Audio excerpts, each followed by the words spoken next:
As ether obeys the cycle, as death and decay give way to new life, so too do the memories we share inspire others to rise to greatness. For we who walk before may lead those who walk after. Your road ever goes on, as does your story, as does your legacy. Such is the hero's lot, to touch the lives on countless others. Remember us, for we once lived. Welcome past Shadowbringer stories into the Endwalker of Free Enterprise. My name is Dathus, and I am in fact joined by Deathlake here on comms tonight. How you doing tonight? I'm doing good. I bought some vanilla ahead of time.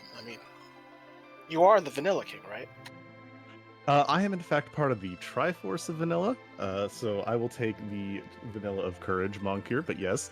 I also am here for the memes that we have from Engi Dave. He doesn't know what the critically acclaimed MMO RPG Final Fantasy XIV. No, I'm not gonna go that far. Uh, and he's too afraid to ask, but it is a fantastic game. Sure. If you like special numbers and not playing it, cues, all the fun stuff. Look, this is just expansion time. It's how she goes. I'm also really here for Harumph and yet another way of hiding from those cave Magnus chests because no one does enjoy music as much as some other people here, but that's as it is. Those of you who are wondering, the flags are in fact based off of a lot of the way of Endwalkers going. It is based on a paladin of the expansion. There is, as was spoiled, the Tower of Zot, and Palom and Porum were in fact pre-order and collector's edition bonuses. So we got a little bit of all that happening. Well, I didn't actually know anything because I don't play the game or know anything. Outside of this, yes, there's an expansion, and great. But I'm here for everything that happens in the seat because I expect some harp. Oh, absolutely. The reason why you should expect some harp is because our lovely seed roller and restreamer Oscar424 has given them a wonderful seed, and we have Sheep Launcher going to keep track of us, make sure we're good, and see that these items are all accounted for. And speaking of, we have a Sage, a Dark Knight and Sage. Those are good classes there with the hook. Possible hook route, another character, and a really great Swiss Army knife. Yeah, that although it might be a little bit of a struggle to take on ordeals this early. Probably will want another character because both of them on their own merits are okay. It, I think we're gonna have an Lion and Hobbs check at very minimum, or at least some treasure hunting to begin with. So this, yeah, if we want to go to ordeals, it's not happening this quite yet. True. There is also the joys of all the loot that is going to be in the Ebon Cave because you can just kind of hide there, go, and then check out for the trap chest and loot everything else. Aside from that, we have not a lot of divergence. Everyone going and hitting up Damsian, and Sorbius is giving us a quick check there, though. Well, yeah, orbs. No one wants CPU. It's okay. We're gonna move on to bigger and better things. We only have one boss check, but I'm not really looking for CPU at this time. No, and unfortunately, not exactly what you're looking for in items. A Slumber Sword is okay for Cecil for the early game, but you're kind of looking for maybe a little bit more power later on, but it is not found wanting just yet. But yeah, with that Damsian, or sorry, with the hook starting, everyone's definitely going to be hitting here to see what that extra character is. With gated characters, we're hoping for Fu, hoping for Edge, pretty much anything to get this party kind of started and off to the races. Yeah, I think there'll be some decent check. There'll probably be some checks in the cave. There's only one monster in the chest, so we're not so worried about it. We're just gonna hit it once and then not have to worry about it if we can actually remember it was there. And I think if we can get a black sword, that would at least get Cecil going.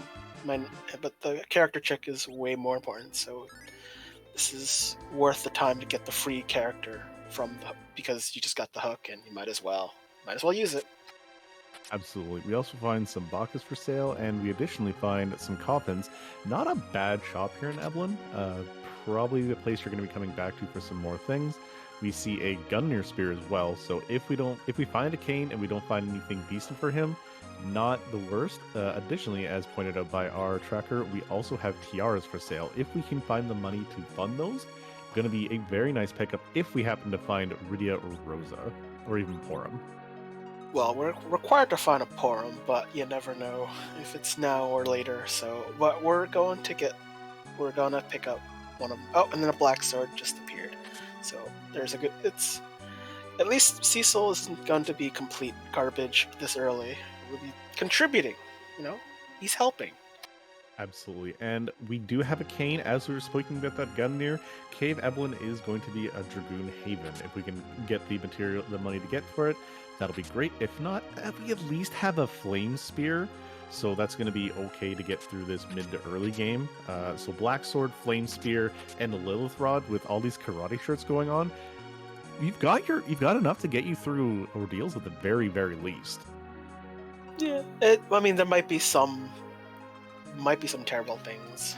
I mean, back attack Val or some Blarg might not still won't be the most fun thing. So I mean, anything anything can show up, and I would still probably wait a little bit, get some XP before trying it. At least do one of the key item objectives first, and then go straight there.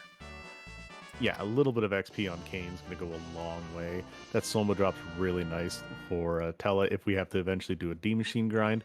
And again, back attack Vel, the fact that we have this Kane, not really going to be much of a problem. But the real question is, we've got the main parts out of the way, as in we've got the big check, and we know that it is a Mylon of some flavor in the hook route.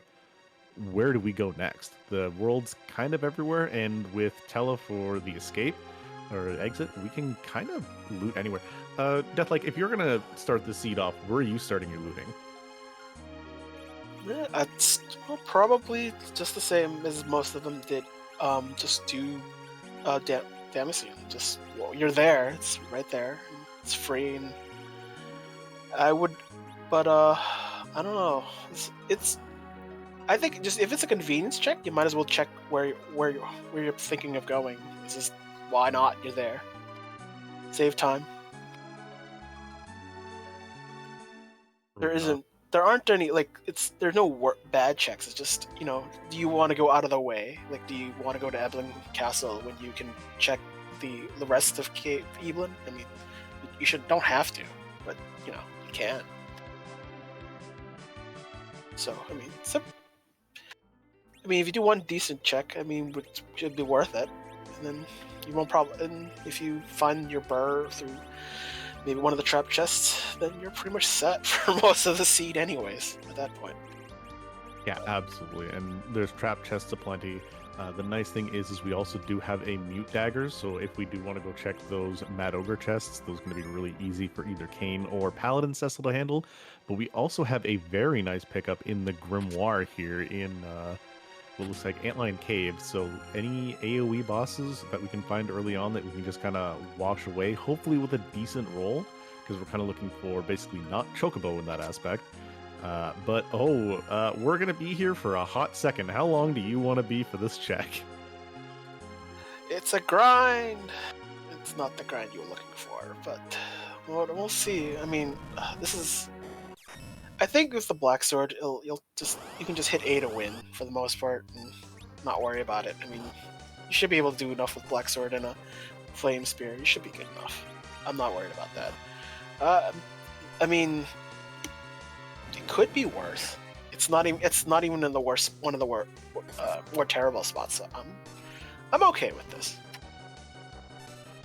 Absolutely. So why is the Black Sword such a specialty item? You're talking it up a whole lot. What is causing you to be a little happier for us to see that by comparison, aside from the fact that it has Cecil's highest attack? Instant death. If a monster, if it's not undead, then it's pretty vulnerable. Well, actually, also machines are also not vulnerable to that. So, but pretty much, even if you had the guts, if you're crazy, you wanted to go after some of the chests in Eblin. Black Sword, if you can keep that Cecil upright, hope and pray he doesn't get hit, you can pretty much take care of any monster as long as he hits. And with the natural high accuracy of the weapon, you're also increasing your chances to inflict the status. On top of like other checks, like when the monsters use a stern and such, which is a fun quirk of it, and it's totally worth it. The pass. Indeed. And we also have Sorbius, who's decided he wants to go, and instead of going for some regular areas, going and jumping up to the top of ordeals. First boss was just the guards, nice and quick from the Kaipo guards fight. Back attack Leviathan, the magic stat here is a lot higher than a lot of people give it credit for. This is the opening wave, not the problem. These ice 2s are going to tickle. Yeah, at this early stage of the game, you don't even have the resistant equipment, let alone the magic defense to kind of tank some of it. And usually that's in vanilla, as we like, so I like to refer to. You get a lot of magic defense late game. But at this early with the equipment, no, and telefalls. So yeah, because there's not enough magic evasion or magic defense and resistance to fend off those attacks. So there's a wise choice of using a Star Veil for this, and it's actually, it makes Leviathan hurt himself, and that's better than what Kane just did a minute ago.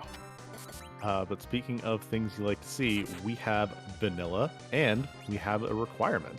We have Porum behind Bomb Bomb at the top of Mount Hobbs. So I'm already here for my first taste of vanilla, and get up your ice cream, guys, because it's going to be one of those kind of nights, apparently. Yeah. Although I didn't buy strict vanilla when I went to the store just before this whole session. Just I bought a chocolate chip, but it comes on vanilla, so it's still vanilla. And you know what? We take those. Speaking of taking those, we have Cecil taking the fight with Leviathan, is still getting those Ice 2 reflected, and is about to get them back on again as he's getting up that Star Veil, and the only survivor of this fight so far. I think that it'll survive. I think the only worry is not the only is if you're going to use too many Star Veils. I think 2 in this is okay, and here it goes. Leviathan is gone.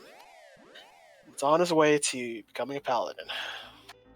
Absolutely. With Leviathan going down to the Hades, or down to the Deep Ravine, we then have opened up the room for transformation, which is going to give us our lovely star power, where Harumph and Enguidave are decided they're going to go a different route, and they're going to see what the first dip of the bull gives us. Yeah. So we did see some Dark Wave from Enguidave a little bit early. That was something not often used because not that much opportunity, but it's not a bad item. If the lack of any other damage J items, that Dark Wave is a pretty good attack. Especially as long as it's not against undead, you're doing pretty well for yourself. But that's at the cost of an eighth of his HP. Yes, we may do math in the stream, but we're not doing too much math. Yeah, we're not here for the math. Just like we are here for this Rubicante, and for the semi-French vanilla Mylon, he's decided he wanted to move forward, and go to another area, and he's in fact inside the room as opposed to outside of it. And this also does give us the information that Mylon Z is in fact guarding the path down to the hook route. So that's going to be a little bit of a run through that. But he's just punchy at that spot, and there's a lot of things that take down Mylon. I'll be just sure I'll punch. It's better than regular Mylon, where actually, I'm thinking about this. No, either Mylon at that spot wouldn't be too bad either way. I think,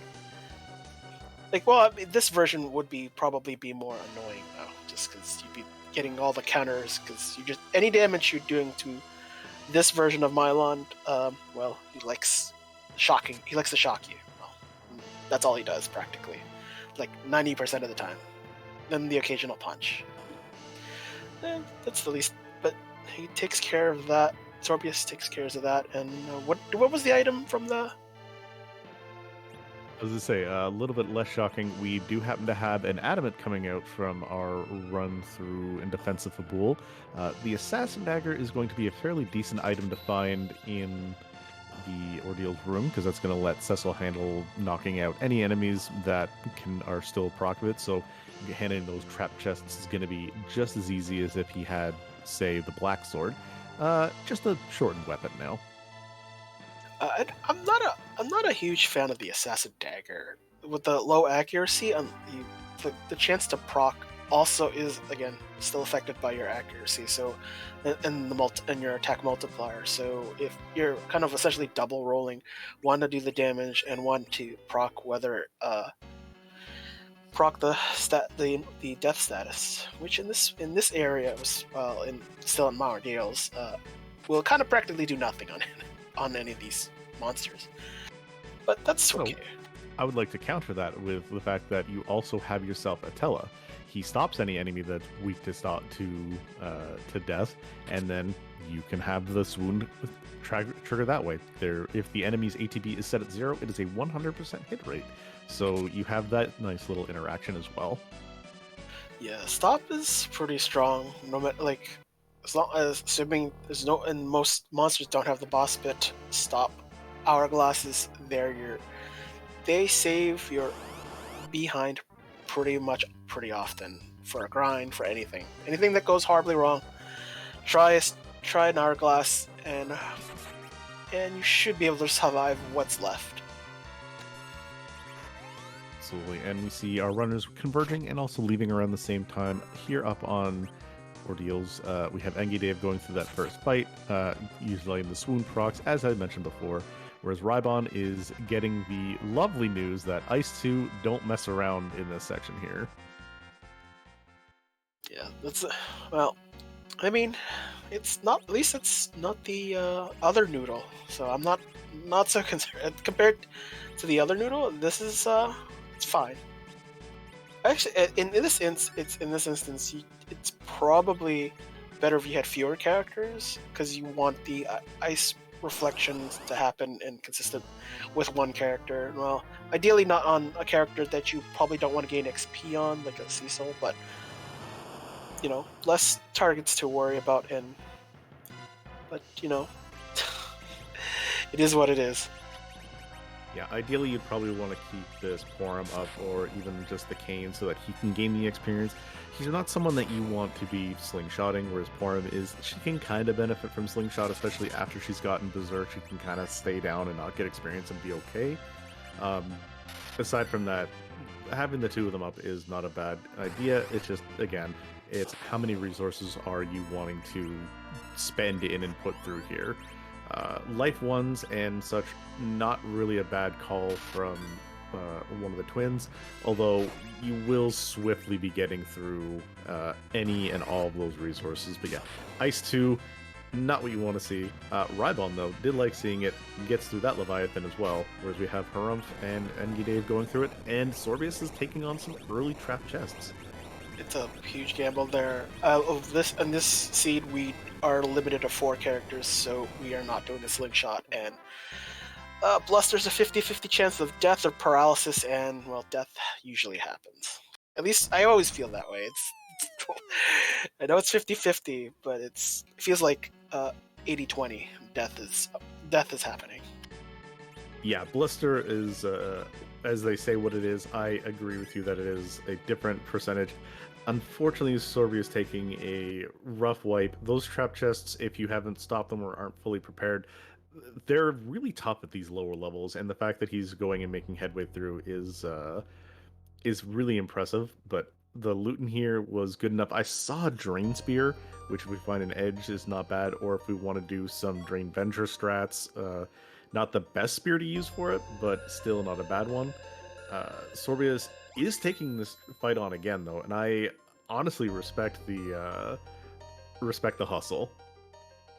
like the biggest danger are the cats. Honestly, the black cats. I've never like the only time the Lamia is a pain is if you actually try to do a physical attack and then well then charm it does a lot of magical things to your characters and you'll see you'll see some fun ways of dying essentially.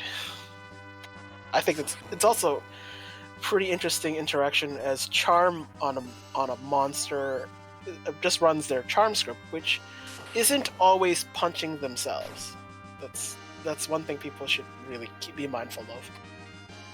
Absolutely. And we do see Kane trying to bypass the counter script, but the counter script goes off of anything. That jump still does trigger the bluster. Tella goes down, but another jump's going to knock it down because it's got just shy of 800 HP, and Kane doing over 400 with those jumps. Whereas we have Rybon and Enki now both through getting their Assassin Daggers, getting their Paladins, and going to be heading down and seeing where their looting section is going to be going next. Did we get a change staff in any of this? Because that would suppress the bluster. That's which is like that's I think that's the most deadly of all the skills that can. And the counter is specifically when it takes damage. So any damage you do, if it's like slow, it doesn't care. But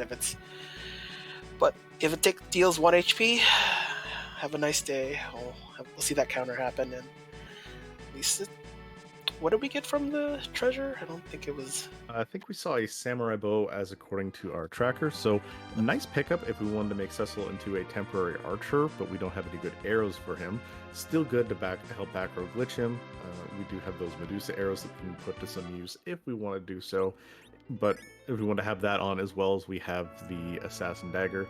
The Strength Ring, probably one of the better pickups as well, so that Kane can get that little bit extra oomph behind him. However, Engi decides he wants to go and find himself yet another character.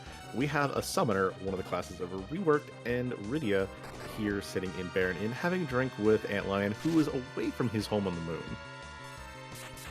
But he has his own cave. What do you mean? He's on. What do you mean trip to the moon? It's what is this?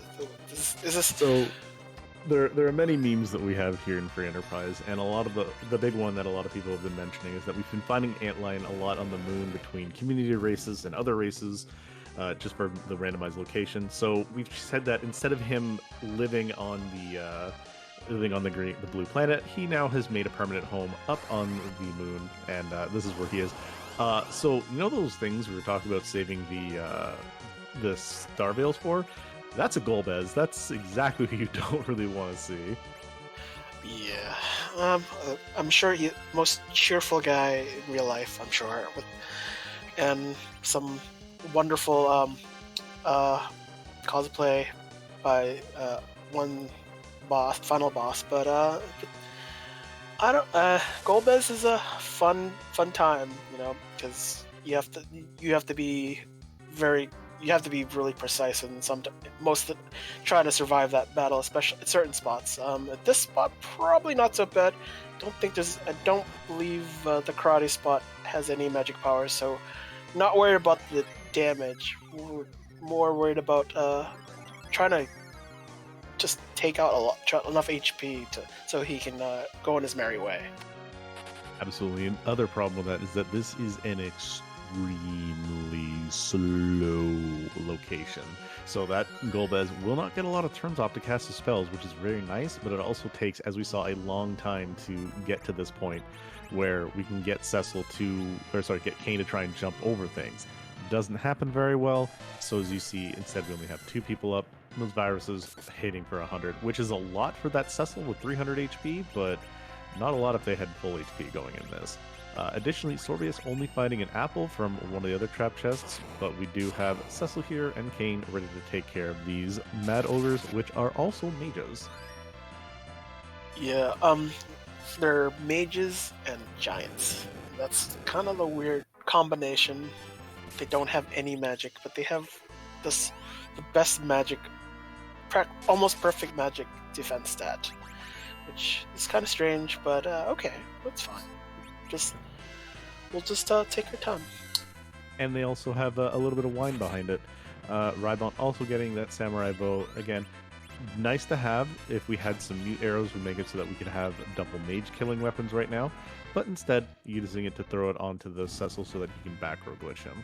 Where Engi did, getting through that fight, that Harumph looks and sees, let's get these items here first before we go off. That other Starveil that I see there, very beneficial. And Rydia now comes with her own healer duty, coming with Asura. Let's wonder if it's worth gambling eating the porm for that. But I don't.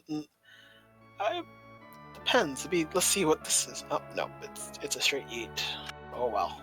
Yeah, that 66% time to get the healing is not worth losing the 100% healing, as well as the fact that you also get another sense of Berserk. I would 100% be going with this Porum. So far, of the characters we've seen, this is kind of the team that you've got. You'd be maybe looking for perhaps an edge to replace Kane, but with this team here, you can kind of go to the rest of it.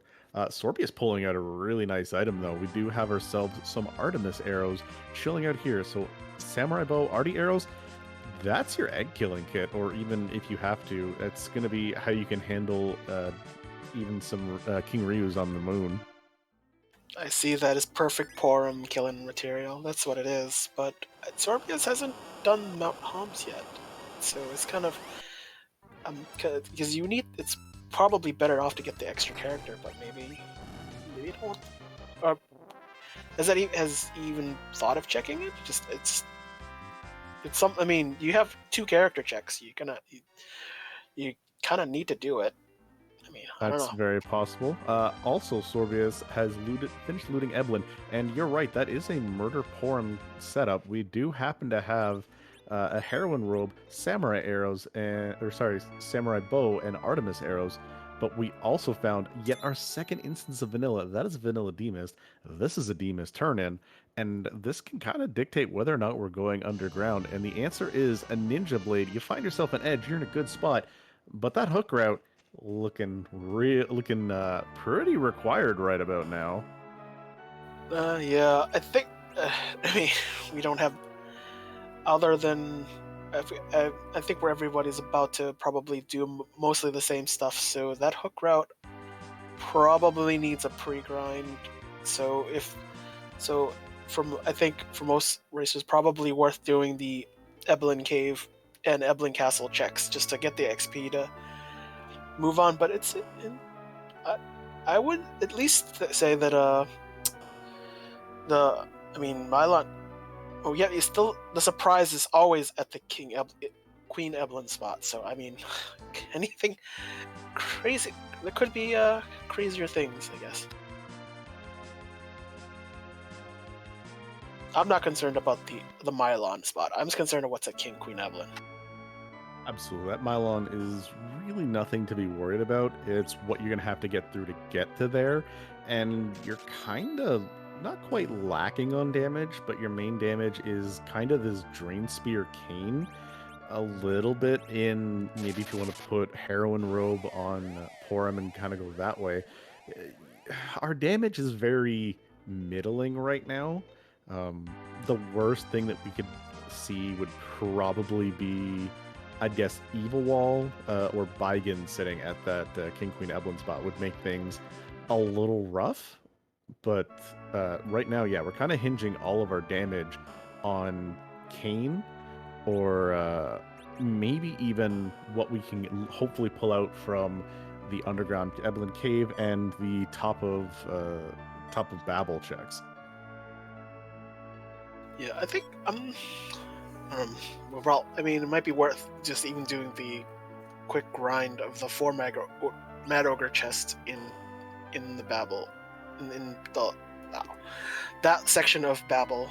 But I'm not too concerned. I mean, you've got the tools. You just have to just might have to just go straight berserk and just maybe not quite Quint, but something like that.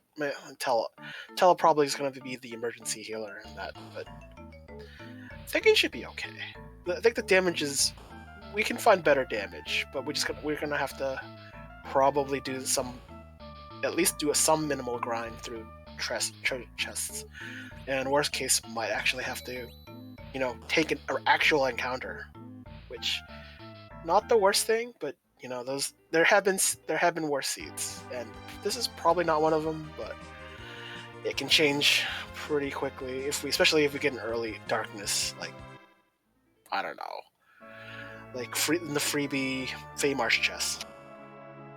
Very true. We do see Rybon going about in a different way of combat. We see Cecil is going to be getting that Artemis arrow and samurai bow combination as opposed to Porum, not diversifying his damage, but instead putting it in the regular two bruisers, and with Kane in the front, pretty much saying, "Yeah, Cecil, you're going to be middle, you're going to be tanking, and we're going to go about it this way." I mean, if you're gonna use any sort of cover straps, as long as you're doing something that's not a parry, you're good. Well, outside of being crit, but that shouldn't be a problem most of the time. Still, you have to keep. That's one of the things you cannot keep. You cannot have them berserked. You cannot have them in any sort of negative status that prevents him from covering. So it's a little yeah. It's usually the solid thing. I mean, from the weapons we have, it's not the worst combination. We have a backup mage and Tala to occasionally heal. So I would rather have 3 people fighting than 2 and 2 mages where they're not going to contribute in any meaningful way outside of keeping them upright. I guess is the best they can do. Yeah, absolutely. And this is just one of those, like, it's the weird stances when you only have the 4 characters versus the 5. Overall, not really a bad thing. It's a different way of looking at how you're going to go about certain routes and handling, different areas versus that 5th character, which can provide you either another bit of damage or just another body to absorb a hit. Like, for example, that Rydia, you could get her some levels. You've got Sylph, you've got Asura, you've got the free Hob summon. There's ways that she could be providing just that little bit extra damage or help get that little bit extra oomph, depending on what we're seeing here in seeing is what we've got in the hook route. But as it was mentioned, Sheep Launcher does say that Sorbius did buy Sylph for Rydia, so we do have the little summoner online that can heal, which is nice free damage, long animation, but still basically a free cast of virus. Can take that and be quite fine. Yeah, I'm thinking vanilla Scythe. The only best use of Scythe was actually against CPU, and that was because it's all you needed: single target and healing, and you always knew the attacker was gonna always annoy you with that fixed H damage. So you'd have to normally worry about trying to do clever things with magic, like reflect float strats or something insane. And those require some setup too and some luck. So anything that would make the CPU battle easier, which we're not going to do this seed, fortunately. So I don't hate Scythe. It's and then I know people don't like the wee woo but it's, I don't know. I call them life saving for certain seeds in some situations, and so I'd say utility value of Scythe is better than you think. Very true. We do have Rybon who has gone through and said, "All right, I've had enough. I see the writing on the wall.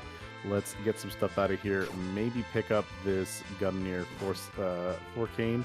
Also clear out the inventory of anything that's kind of not really necessary. There's a whole bunch of bloat. Is going to grab at least a couple of coffins. No Bacchus wines, though.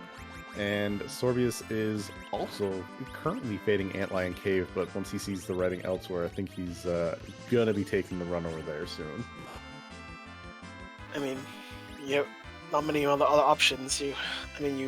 Sometimes for hook seeds, people kind of a little bit stubborn. You want to hope you don't have to actually do the hook route.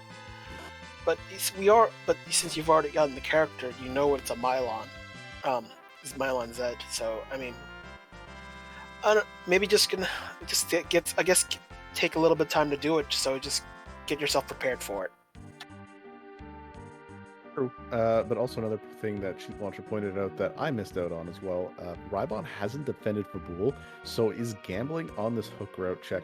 He is getting that single to double dip Fabul going on right now because we could have a vanilla Sheila, and is kind of getting lucky with the fact that this is required. But could be taking a huge gamble and losing that payoff, and the fact that this could be something that's necessary.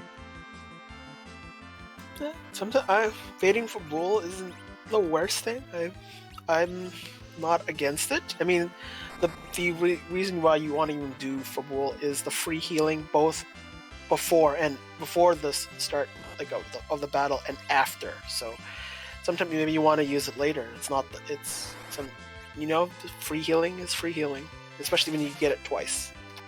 Indeed, and we do have Rybon making use of that Ice 3, the Ice weakness on those giant boots, and we get ourselves a ribbon for it. Still no Burst Sword or anything stronger for the Cecil, but you can't really argue with the fact that you're getting yourself a nice free bit of magic defense for that Porum, who's going to need everything she can to get some extra defenses if we're taking her all the way up to Zeromus, which right now kind of looks like it's going to be happening. Yeah, but the ribbon, and I think the ribbon is a pretty powerful piece of armor. I mean, statistically, it's all for the magic defense and the magic evasion, but more so, you resist a lot of nasty things like the evil crush, or if you like doing your door grinds, that thing. Yes, it's the same. Instant death disrupt is instant death. So yeah. And bosses do like inflicting status effects, so I can't see that as a bad thing, having a ribbon. In fact, it's also mage resistant, so it's something. It's worth it against Cindy's punching, but I'm never usually worried about Cindy punching things. Now, depending on the spot she's in, she can get a little iffy, but for the most part, the Cindy is just there for the reviving people. We do have the Eblon Cave Strat, just getting that lovely little in heals, because we don't really have very many cabins, as we've only found a couple of them.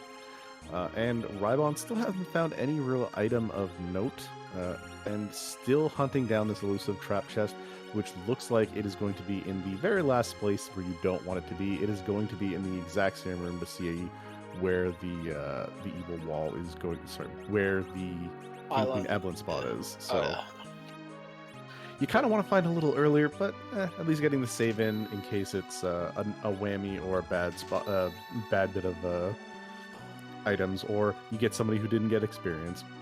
I think you definitely want to do it for the mini grind. It just 100% at this point. Yeah, you just don't want to know. You just don't know what evils come from on the King Queen Evelyn spot.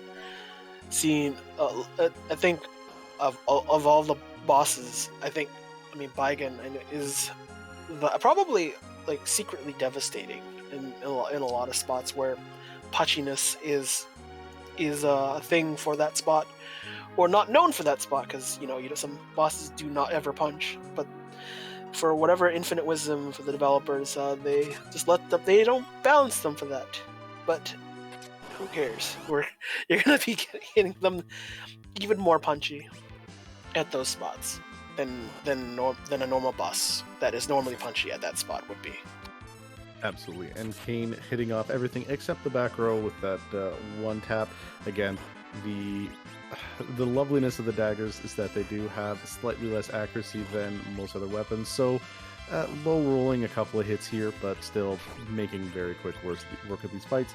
Getting life glitches off on everything, gonna get a chunk of experience in on his characters, nice little HP buffers, and we're gonna see what item we have here. Just an Elven bow, sadly. Would be really nice if we had a better bow user, or if we had any need for anything else. But the big prize is also getting Blink on Porum, meaning that if it is a punchy spot, that she's going to be very nice. Also, Sorby is showing off what happens when you cast Exit in Mist Cave. Do not adjust your screen. That is just how it looks. Yes, blinding light. Good times. The Elven Bow, I think it's still useful, especially if it's definitely very effective Oh. against the Magus. Oh, So it's speaking about the the punchy spots, this is not what you're really hoping to see. This is an Octomammoth. That is a very fast, very, very punchy spot. So you're kind of really hoping to outrace damage-wise. Cecil, however, with all this fantastic defense, he's just kind of like, I'm sorry, I'm going to take very, very little damage. He could, in theory, res up this Cane, and oof, that was a bad roll. Um, he could have rezzed up Kane and tried cover strats and have Kane do some curing there. But yeah, this is not a fight to take lightly. As we've said, this spot has extremely high offensive powers. yeah. So, I mean, the original bosses didn't punch, and they just were fast because they just want to run their scripts and disappear. But since replacing it with a boss that doesn't want to disappear, yeah, it's kind of scary. But we should be able to just punch it and try to whittle its speed down. Slow would probably be immense for this purpose too, because slow is a very strong spell, but not every boss needs it. But when there are tough bosses, slow can get you through, especially against the final boss. So I can't. Speaking of slow and just that little bit extra levels, Rybon getting through that fight nice and quick, making clinical work of it, to be real honest. Going to be going through, not saving, and is going to say, yeah, Mylon Zed, you are really nothing to be afraid of. And he's not wrong. This is probably one of the nicer bosses to find here. A little punchy, Cecil doesn't care, and you can just kind of zerk up your Cane and just let him do his thing. Did Ron get the samurai bow as well? I don't. He I don't did, as remember. a matter of fact. Probably can, because we can have a bow like Porum and Cecil do the bow maneuvers and just shred his weakness. Because as much as he's the fiend of Earth, he's floating, but you can't see it because he's not. He doesn't. The floating visual is just a visual. Don't mistake it for actual immunity to float, which comes by being weak to arrows. When you're weak to arrows, you are immune to quake. So it's a good time. It's really interesting how the developers of this game got around certain things like that, to get rid of weaknesses or to give other weaknesses by accident. There's also the other fun way is that since Earth is not an actual elemental in this game, they gave it the fire elemental property even though it casts Quake, which means that it's still strong against the form of Mylon Zed, which is that lovely little like dichotomy of interest weapons and stuff like that. Speaking of interesting, and speaking of good, Engidade getting through that Octomom fight kind of lightning fast. I didn't even see that he was in that fight, to be completely honest. It's I mean, it's a squid. We like fried squid. That's all we're looking for here. Now I'm not looking for some calamari. See, this is why you need to eat more before you go and do comms. That is also true. I probably, now I think about it, I might have to get some fried squid. That might not be today, but soon enough.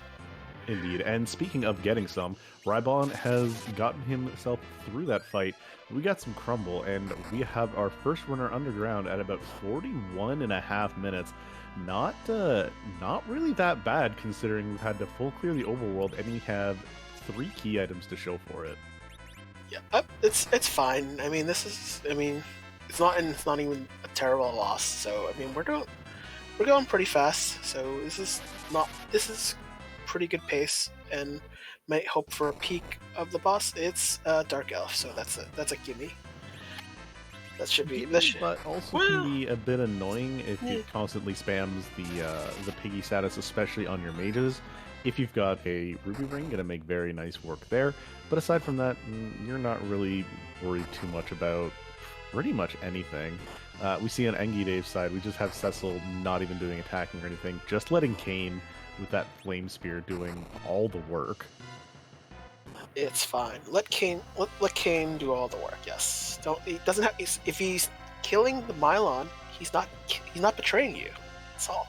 Look, Solid. my boy. Look, dragoons are perfectly fine. They're perfect. Don't talk about the betrayals. That's perfectly fine.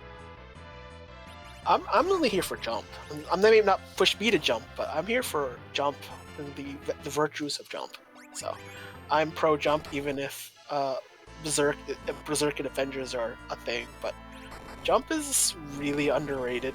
And yes, it takes a while to execute, but there are certain, obviously, you can do similar jump strats like Eddie Hyde strats, where jump can save your bacon in certain situations when he gets the shine. Indeed. All right. We also have ourselves a nice little magic refill shop in Tomra. We have ethers and elixirs. Elixirs a little bit too pricey at the current moment, but we also have them if we're going to be doing any form of a D machine grind. But Rybon getting that free heal pot and gonna see where he goes next. The underground kind of his oyster. We've got the free check. We've got the cave, the castle for dwarf, and it looks like dwarf castle is on his first hit. I kind of don't agree with this. You're still looking for maybe a replacement for Kane, maybe a better weapon for Cecil. Like at this point, give me a light sword just to make sure that we've got nothing. I'll take that hourglass too for a free boss as well. Yeah. Well, I would. I mean, I was on the Monday stream, so I'm still in the same boat though as I was that on Monday.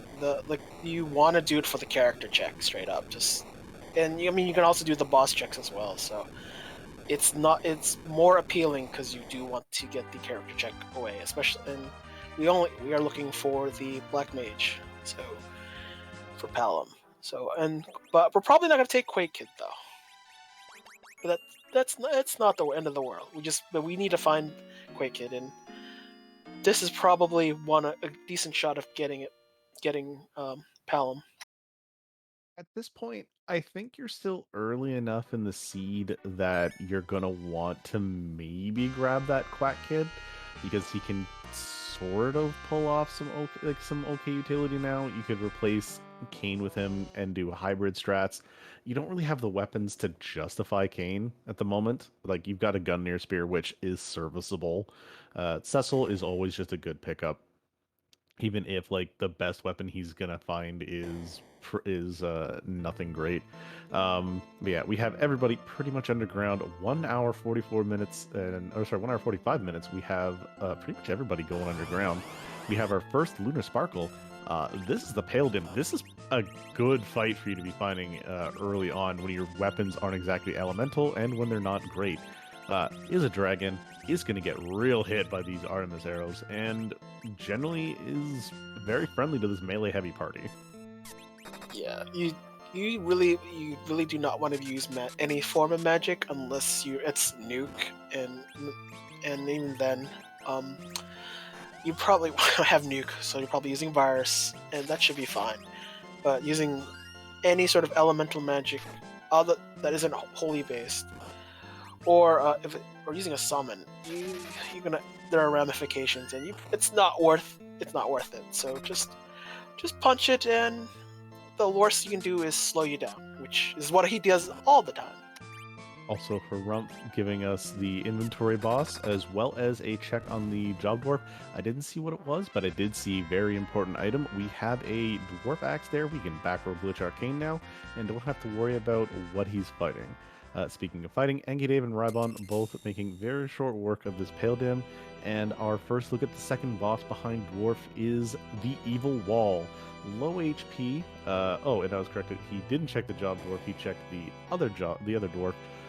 Only a duplicate Cane, and as we have no dupes on, we can't carry a second class because we only need one job per combat. You don't need second ones here, but low HP spot, decent punch, but Cecil's just going to be covering off the old man if necessary and taking next to no damage. Well, dupe Kane is the betrayal. That's what it is. But I'm saying betrayal for my boy. Come on. no, I love Kane. Don't get me wrong. I just wished he had better weapons. But Cecil gets all the good weapons, so that's kind of it is what it is. I'm not worried.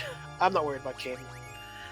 Kane's utility is far-reaching, and even if he's not the best endgame, but you have you will have more use of Kane than many of other characters. I mean, Cecil's good any part of the game except maybe at the very beginning, especially when you don't have the black sword. So and there it is. There goes the evil wall. So that should we're gonna hope for what we're gonna find out what Luca's carrying around her neck because it's probably heavy.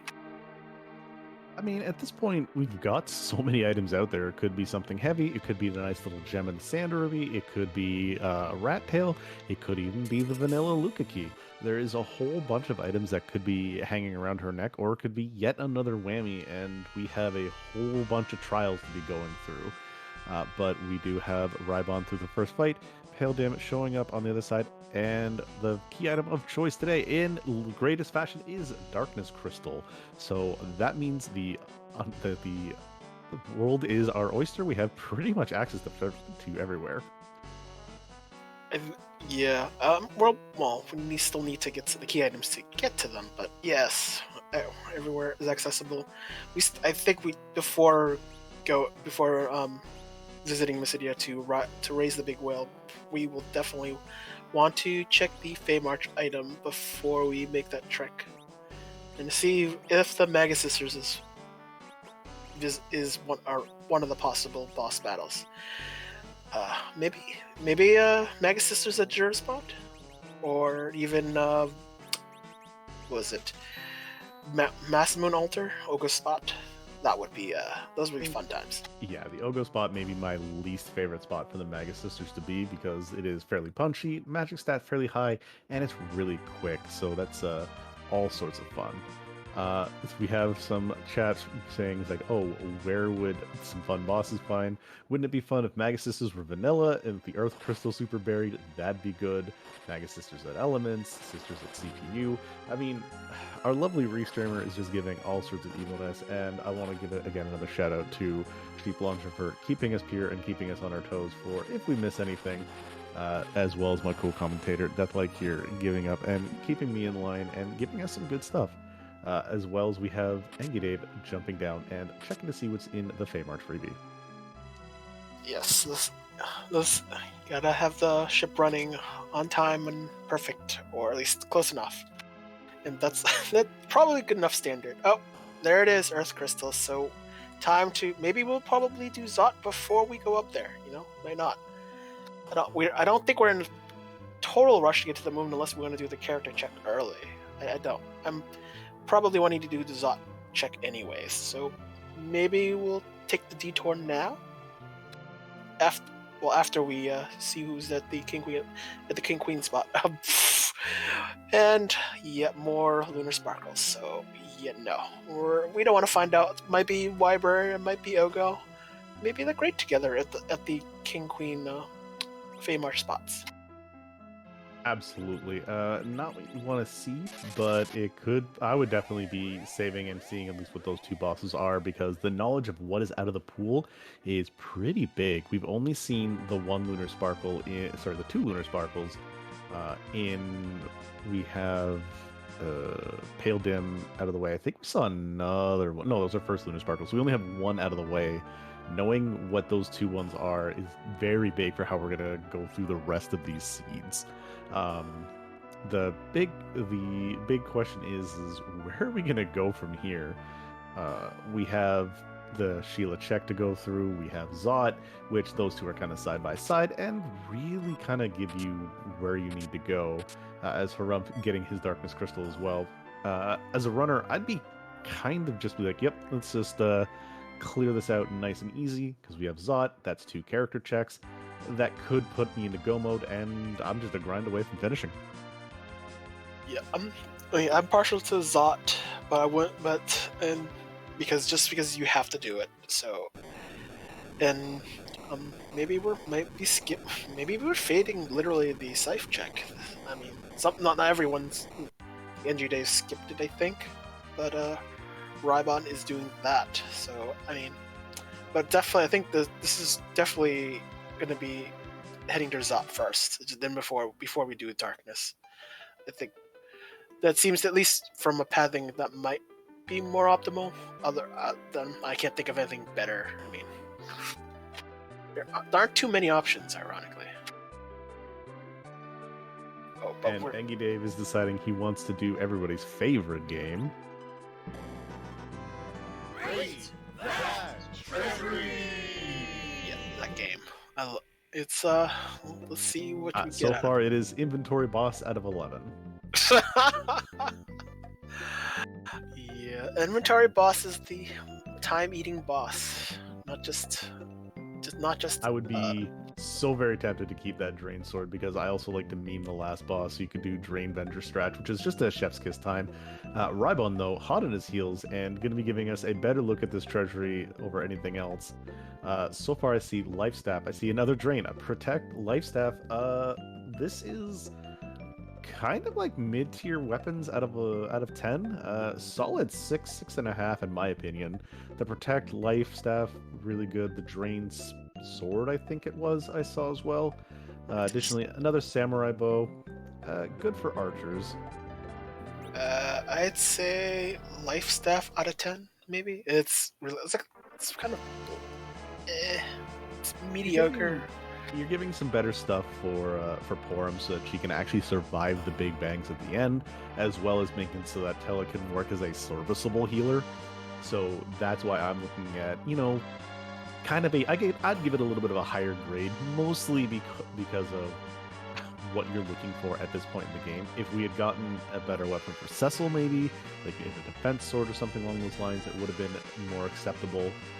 Aside from that, though, yeah, very, very questionable to subpar treasury. Aside from like White Mage, I guess you can even say White Mage out of 10. That's acceptable. I'll give it that. Yeah, because when you think about the kind of armor and equipment that you can get in the game, willpower is easier to get than wisdom. Just so you think about in terms of armor, you get like the wizard robe. We fixed the black robe, but there's sorcerer. The white shirt.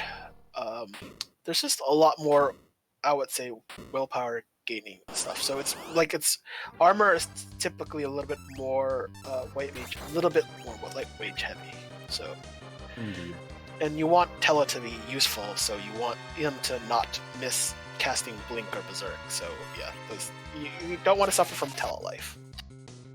Absolutely. And speaking of suffering, we have King Queen Evelyn, who have changed. They are basically just looking here just to show up. Free Zot as a objective, pretty much. Top of or first Maga Sisters, nothing really to scoff at. And basically just the boss hunt or just a boss or character away from pretty much finishing the seed. Zot could deliver all the goods. This could be a nice quick one, but speaking of quick, Rybon doesn't even care. Just gonna knock them out, not let them go through the script, and gonna get a quick little run up to see who our characters are. Yeah, I think isn't the spot kind of slow? And the Max's spot, they're not too bad vanilla wise, but they're just like, I don't remember them being that fast. So Not the speediest, not the slowest. We do see our first character is a Cid, where Sorbius is being trolled by some NPCs because he didn't give us a dwarf job check. So I kind of agree with the dwarves doing that thing. I'm like, no, we'll talk to my friend. What's his job? But the real answer is we have more vanilla, and we have Rosa here at the top of tower. You're still early enough in the game. You can tell this Porum, time to get out of here. It's pick up ourselves Rosa, who is named Celeste on Rybon's side. I don't think has Porum learned Cure 3 yet. If the answer is no, then it's time to eat. So I mean, see, I think there it is. Yeah, as long as we're like below level 26, 27 is when we still get about the even side here. And yeah, like we're hitting 29. This is one of those like now you get to pick your poison for characters, and I kind of agree with getting this Rosa. I personally believe that she is quote better than Porum, but that is again not saying that Porum is bad. It's just that in a sandbox, you're looking at a quote worse healer by comparison. All healers are great. Porum is just the scholar of Free Enterprise. It's fine. Porum is fine. Don't don't say it like that. I'm pro Porum, but I mean, as long as you have a white mage, you're fine in the grand scheme of things. And I don't even consider Tella a real white mage. So I mean, if you really have to yeet a Porum because Rose is there, I'm not offended. It's normal. I would do it too. And looks like the boss is Azure, so it'll be a lot of fun because we'll probably do some life locking strats. Seems like so. The life locking strat is as simple as you just have to bonk her every single time her purple face shows up, which is the one that casts life 1, and you just kind of wait, and she casts life 1, and then you just whack her, and she'll whack you back, and then cast life 1, and keep repeating until you. The common strat is always using wall reflect. Hope she doesn't. Hope he doesn't miss first, but I hope it doesn't also wear off because she should be able to. I think with the speed. I think Val pretty fast at this spot, so I don't know. That might actually help a little bit. Yeah, faster boss, but the damage that's being put out here, nothing to scoff at. The boys are popping off about 1500 a hit. This are going to be crumbling, so just get that wall up so you can just swing for the fences, swing as fast as possible. Gonna get Roses some pretty good experience here, and we are still one either boss or one character check away from what we're looking at here. I am also with our restreamers' hope that we do have the lovely Dirty Double in the fact that we have our only copy of Palom, as well as the Maga Sisters are both hiding on the Giant of Babel. Oh, I was hoping for that. I was hoping for that on Monday, and we didn't get that. I mean, so anything is possible. So because Rendo is Rendo. Absolutely. And speaking of Rando, yet another life staff. So Zot is the Earth Crystal is entirely a life staff out of 10 between the Treasury as well as the key item afterwards. It's a better to bonk you, my dear. That's probably was said by some boss. It doesn't matter. Probably Porn. It's fine. But it's. I think having more life staffs will make you richer, right? You can sell them. Worst case, they'll be worth something. Oh wow! Immediate reset on the Demas check. Okay, well, that was something.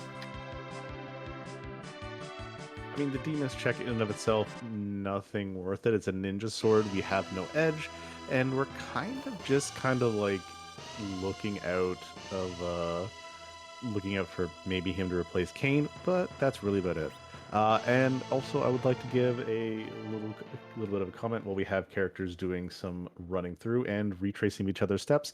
While we do have these flag sets set as Endwalker for Final Fantasy XIV's expansion, please keep any chat spoilers to a very minimum. We are spoiled about the boss from the media tour that it was the Maga Sisters and the Tower of Zot, which is why this flag set is designed like this. But aside from that, keep them to a very minimum 0, please.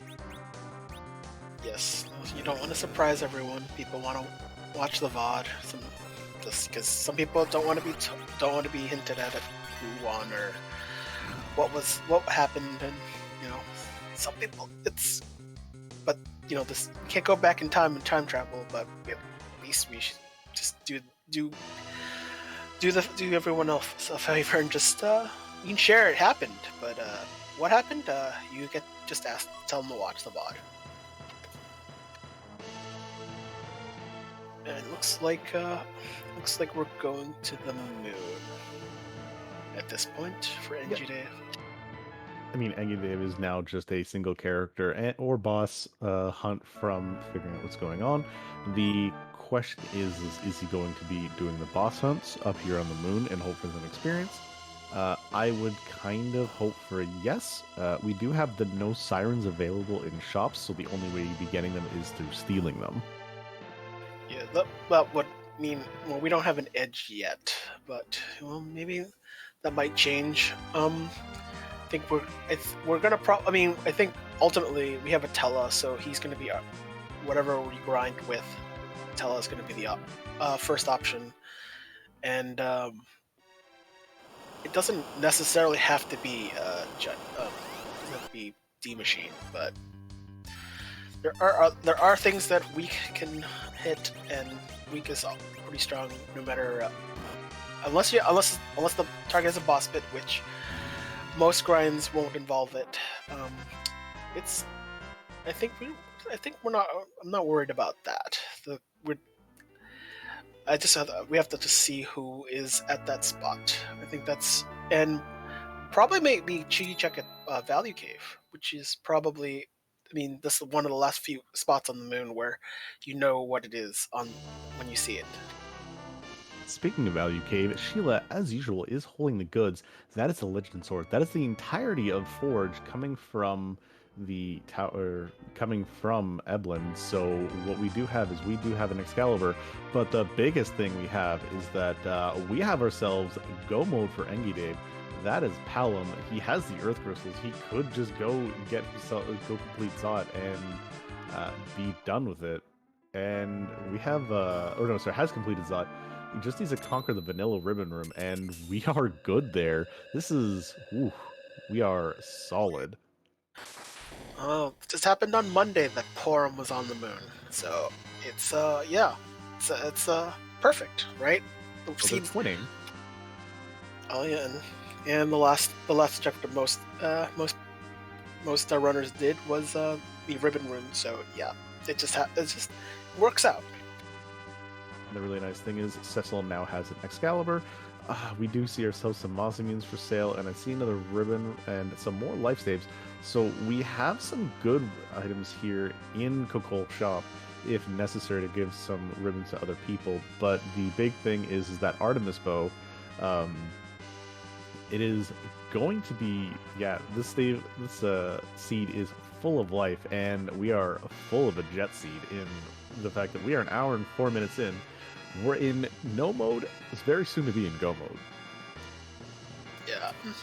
Well, maybe hoping for something rude at the ribbon spot. Maybe the Magus Sisters. Just do that. Give us that sweet triple. Why not? We're here. Might as well hope for the entertainment to show up, and it will show up soon. And here we have, is Sorbius going to follow the suit? And no, decides that he's going to keep the murder child in Porum. And we're going to have one of the twins in the team. Rosa's going to be kicking rocks and going to be getting through this Asura that Harumph is already getting through. That's an element sitting here. Yeah, a good time. It's a lot of HP at the spot, but we can probably just get away with... we probably have to do some reflect strats, but that might also require a Tala to probably get some ethers, because doesn't have all the NP, but this is the Mylon that's even more punchy, so I might starting to look not so hot for engineer. The big problem here is, as we see, is that this punch is real hard. Cecil has no resistance to undead. And he is getting absolutely just smacked around by these hits. We get a blink up on Cecil here, and then we're kind of all good. But aside from that, at this point right here, nice into not so nice.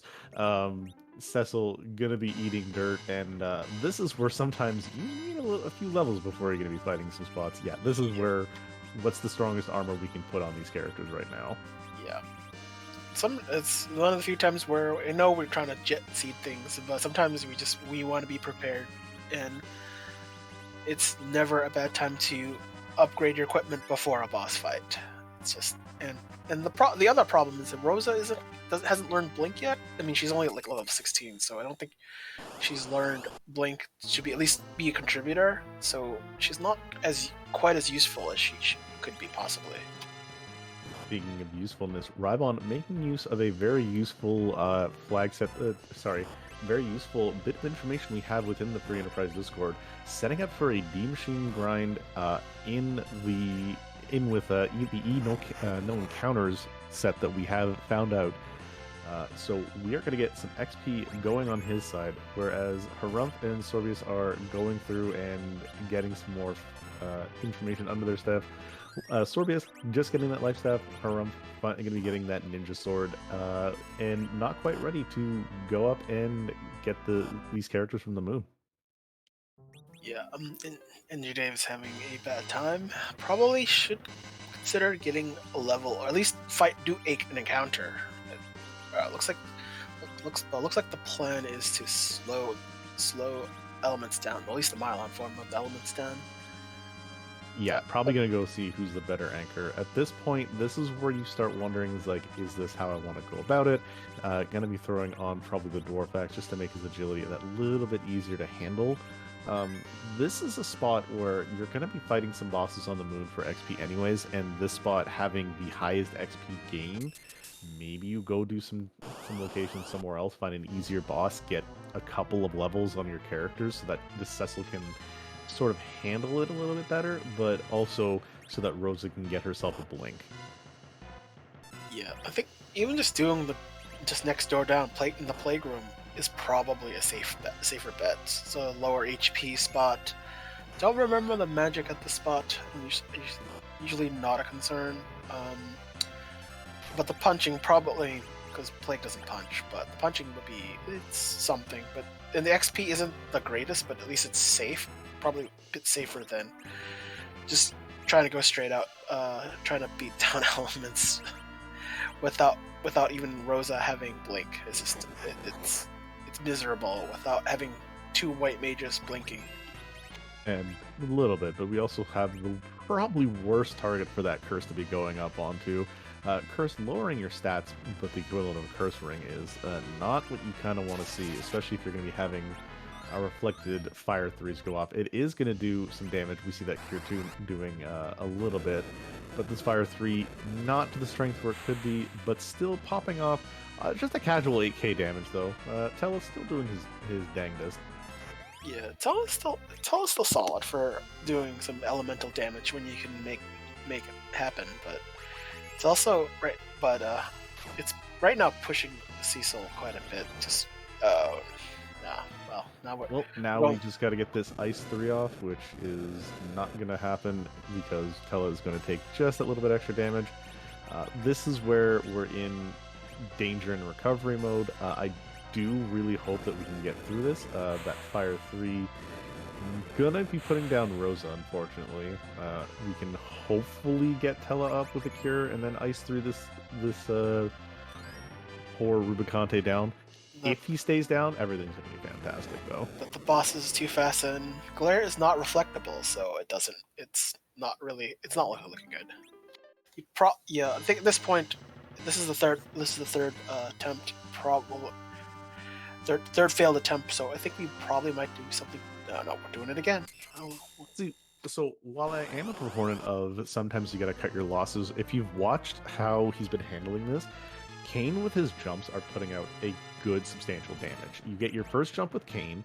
If you can keep Cecil up with covering Tella and with just keep bouncing Cure 2s on him, while Tella can continue to toss out these Fire 3s. If you can get a second Fire 3 off, he's kind of off of the races. It is just going to be the entire... And he could even reflect the Flame Spear off just to do that little bit extra damage. As one of our viewers in chat, Xenocat and I have had a race where the damage from reflected Kane spells have been important. But Rybon getting through his D-Machine. Sorbius has had a quicker manipulation and is hot on his heels for XP, where Harumph also raising his big whale.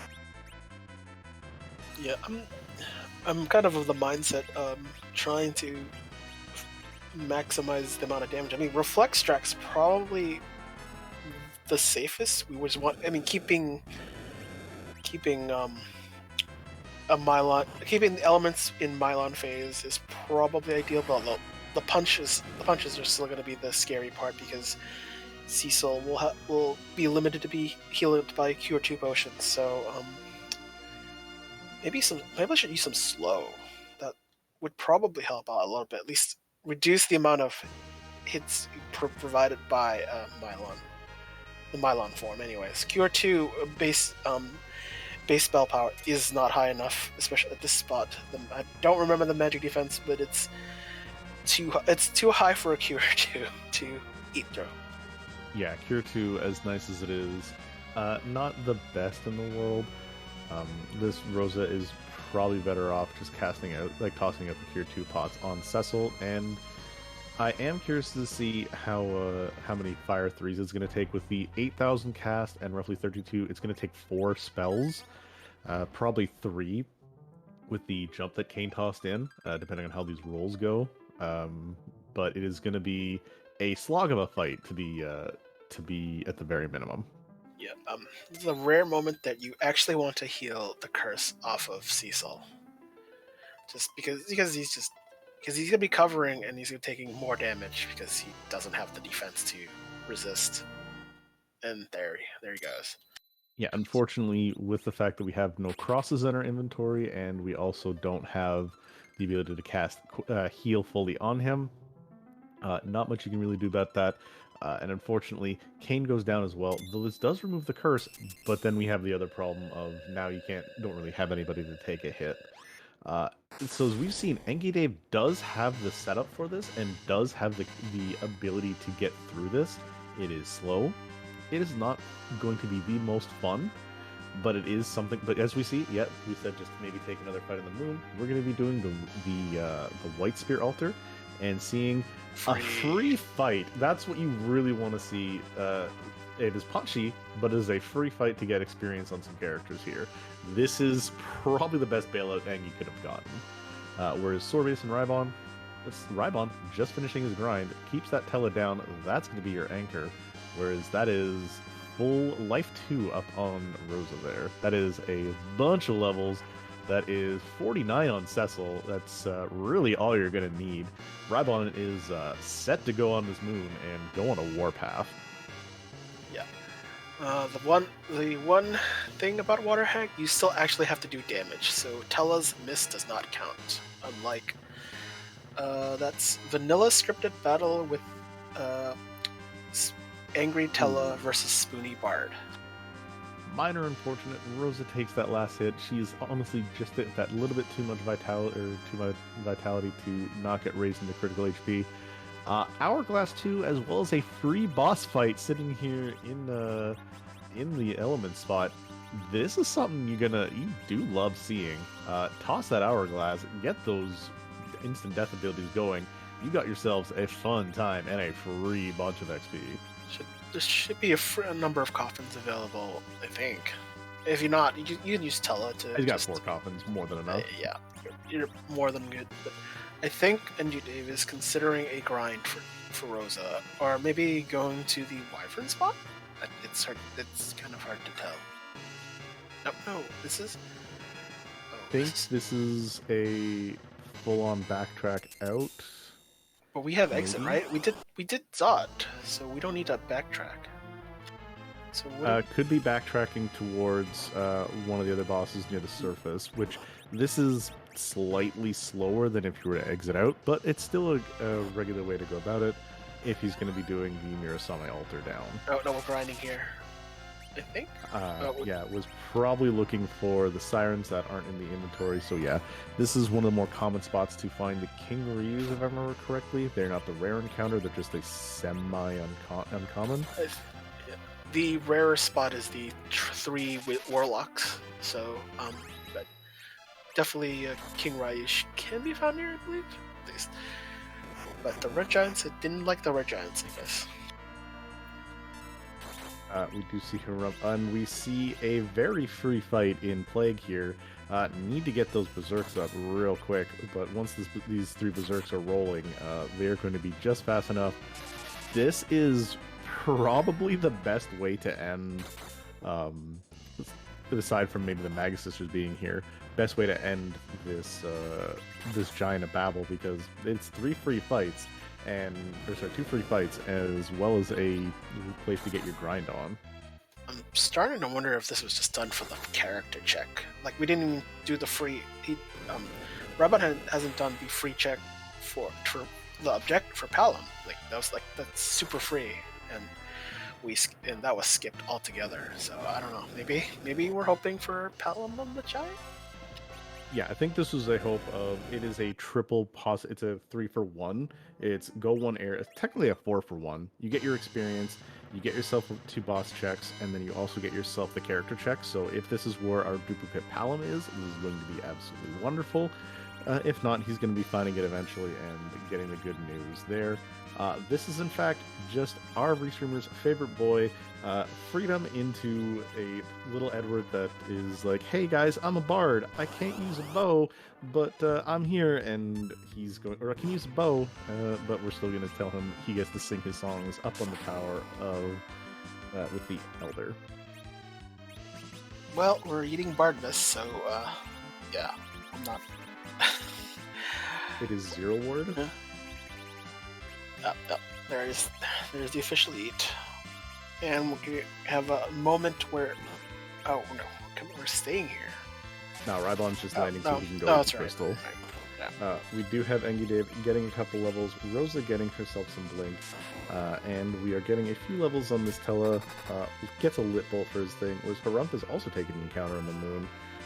Both runners decided this fight is a little rougher than they were expecting, so they're doing their moon grind because they know, hey, this is where we've got to go, and this is where enough experience is going to be to kind of get the rest of this character some levels. Yeah, that's well, yeah. When you got to do the grind in the moon, well, it's not every fight is not every fight's easy enough to take care of. So and even some of the easier ones are probably not even worth XP and time to do. So yeah, I think we're being a little bit picky in our fights too.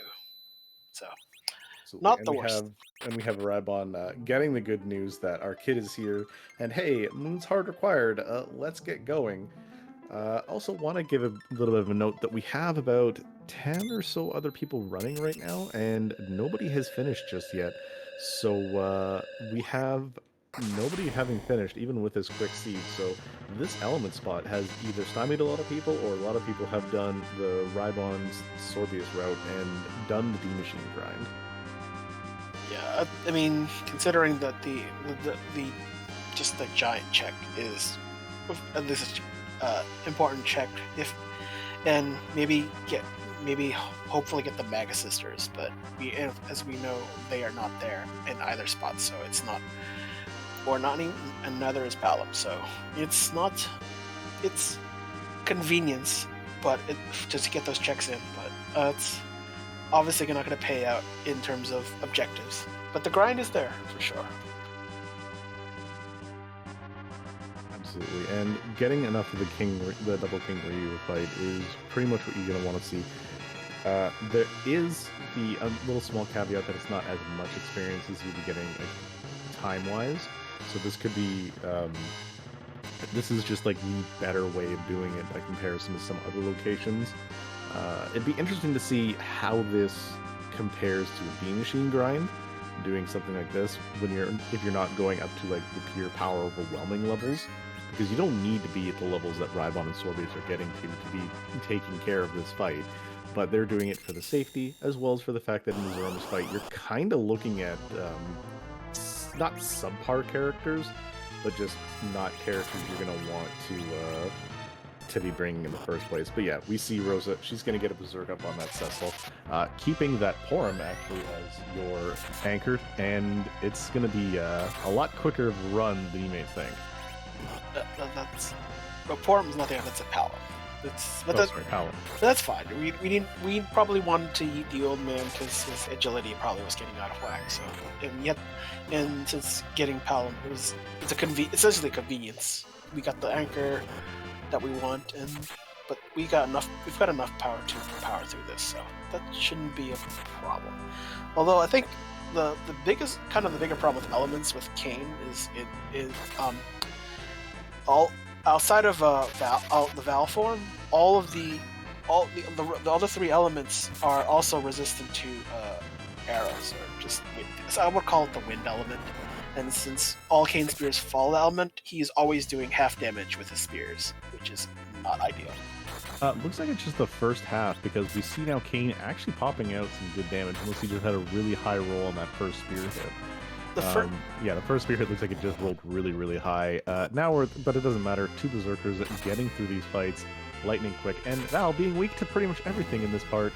Cecil pops almost close to 9k, came right behind him with a half the damage, and we have our fourth objective complete on Rybon's side. He is officially in go mode. And we have ourselves the crystal received, whereas Sorbius has got his Porum up to white, finished his grind, and is going to be hot on the heels. Baron Key and Package, not key items we're going to see done, but Rybon, happy with his levels, doesn't think he's going to have anything to really worry about. Not saving, we are getting a swag walk to Z. I love it. It's. I would just be cautious and go save because anything can go horribly wrong in Z, but. Given that we have at least a Cecil and Rosa, we're set. Like that's the power couple is good enough, and Kane is just tagging along, so it's fine. We're good. We're more than well off to, especially with the grind, to fight our wonderful overlord in this game. But I'm starting to see Z flags because I don't know. Maybe I'm getting pretty tired right now, and maybe I need to take a nap or actually, go to sleep. But obviously, that's not what they're there for. Well, don't sleep through your login queue. If you happen to get kicked out after that 30 minutes of getting logged into Endwalker, you're not going to have a good time. But the Z's are not because we're trying to nap through that. What we are in fact doing is Rybon is getting ready to show us whose butt are we going to be kicking tonight. And please, let it be something related. There are always side questions. Not a fan of asking, but does it even have a butt? Is butt cute? Are there more than one butt? How does butt feel about this?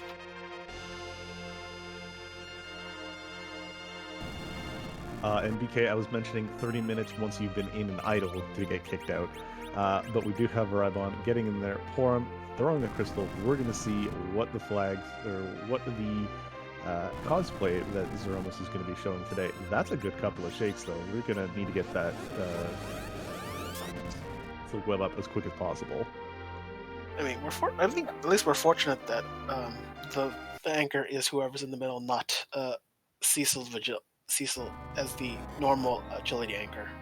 This is very appropriate, and I'm so happy the fact that it is Crystalness here. I don't know which Final Fantasy this is from. I wonder if this is actually the one from the title screen of 4. I see Scala in chat. Hopefully that our lovely art dev. Oh, it's FF3's Crystal. I love it. It is fantastic.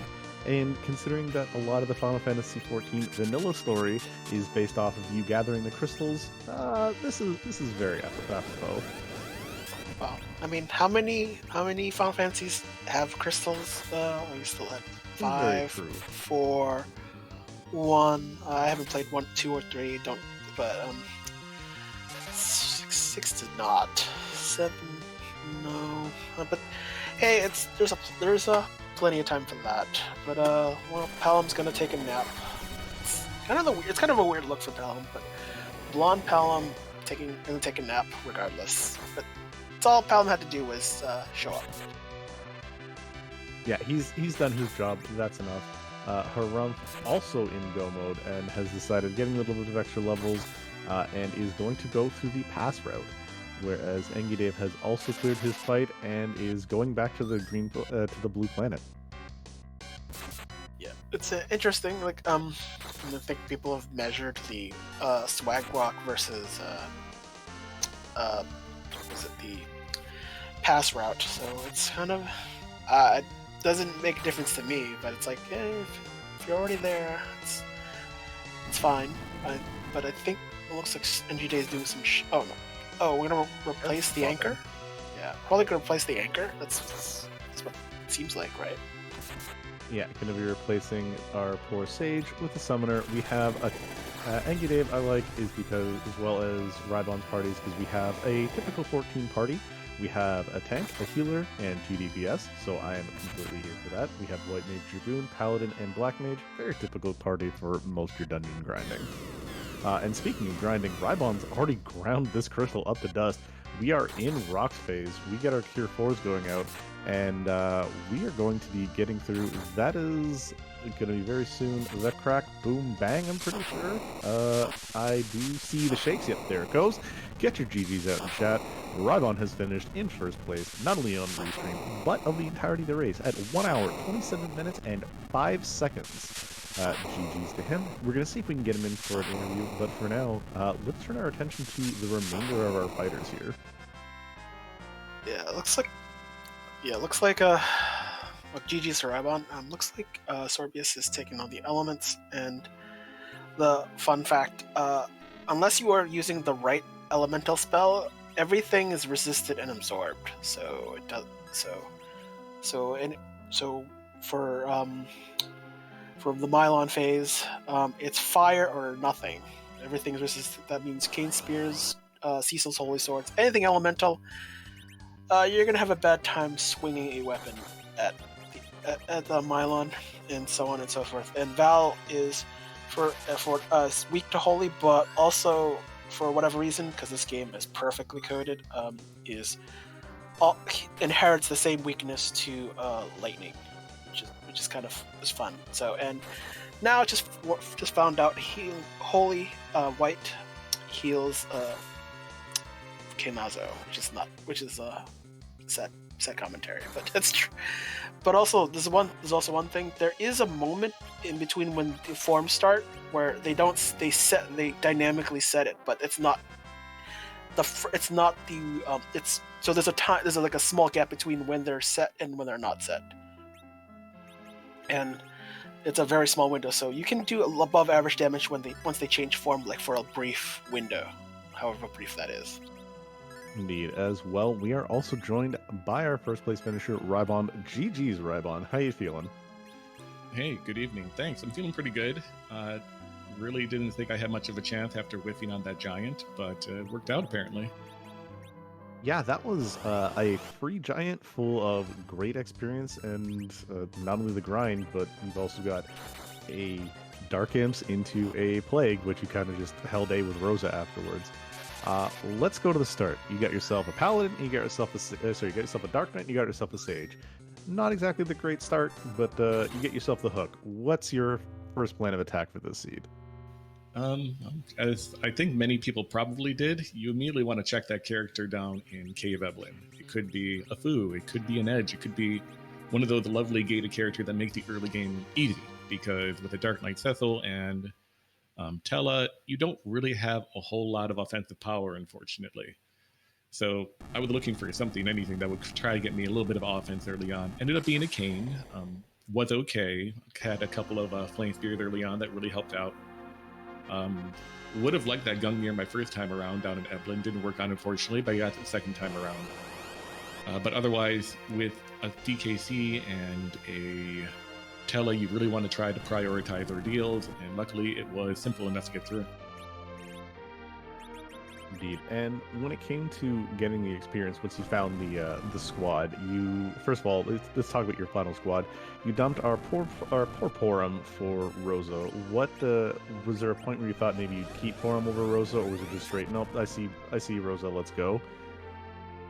It's pretty much, I see Rosa, let's go. I haven't done my grind yet. If I had done my grind, then Porum's sticking with the team. But yeah, Porum's HP growth is just not what I would like it to be for an undermanned or low quantity party Z fight, which would probably end up being Zerkru, which is what it ended up being. But yeah, Rosa was pretty much it. Maybe if I had sunk a bunch of apples into Porum, I might have kept her, but nah, the amount of XP, my investment into Porum by that point wasn't significant enough to keep her around. So you got your characters. What drove you to grinding in, doing your D-Machine grind then, as opposed to maybe taking a couple of boss fights in the Moon with a slightly lower level party with some bosses that were still free out in the wild? Primarily, I just didn't have 10 key items. Even that ribbon room, for example, didn't even give 100,000 XP. Not even like one D-Machine's worth of XP. So it wouldn't have gotten me to power overwhelming, or really power whelming, I suppose. Just power underwhelming. And really would have forced me into taking maybe some gold dragons, which was a possibility. Only 90k XP for each one of those fights, but with Hourglass 2, they were an option, even though I would have to wander around to try to trigger that particular fight rather than summoning them with the Siren. But no, I figured, like, with Life's Glitch on, a D Machine grind isn't as painful as it was in ZZ4. Just 6-7 D Machines, you are good to go. It did help to get the additional 250k-ish XP from the giant bosses. I was really hoping for the Palom to be hiding back there, be a little bit of an edge, but no, unfortunately didn't work out that way, but the XP was very nice regardless. Yeah, we were kind of hoping for the dirty double in the giant with both Magus Sisters and a Palom there, but we saw him on the moon, like, oh well, that's how that's going. The big question there is, when you saw that Palom, did you ever have a little bit of regret, thinking, oh man, maybe I wish I'd taken this Palom, kept the twins, and slingshot them for some reflect, or were you just always happy with going berserk strats? I had a lot of regret when I saw that Palom going up to the moon and thought that I pretty much had lost, simply because if I saw that Palom, I was in go mode. And I wouldn't have finished Giant, for example. I may have not even taken as many D Machines as I did. I would have tried to do it with maybe like mid-40s berserk strats. So I think not checking Moon first probably cost me about 5, 6, 7 minutes.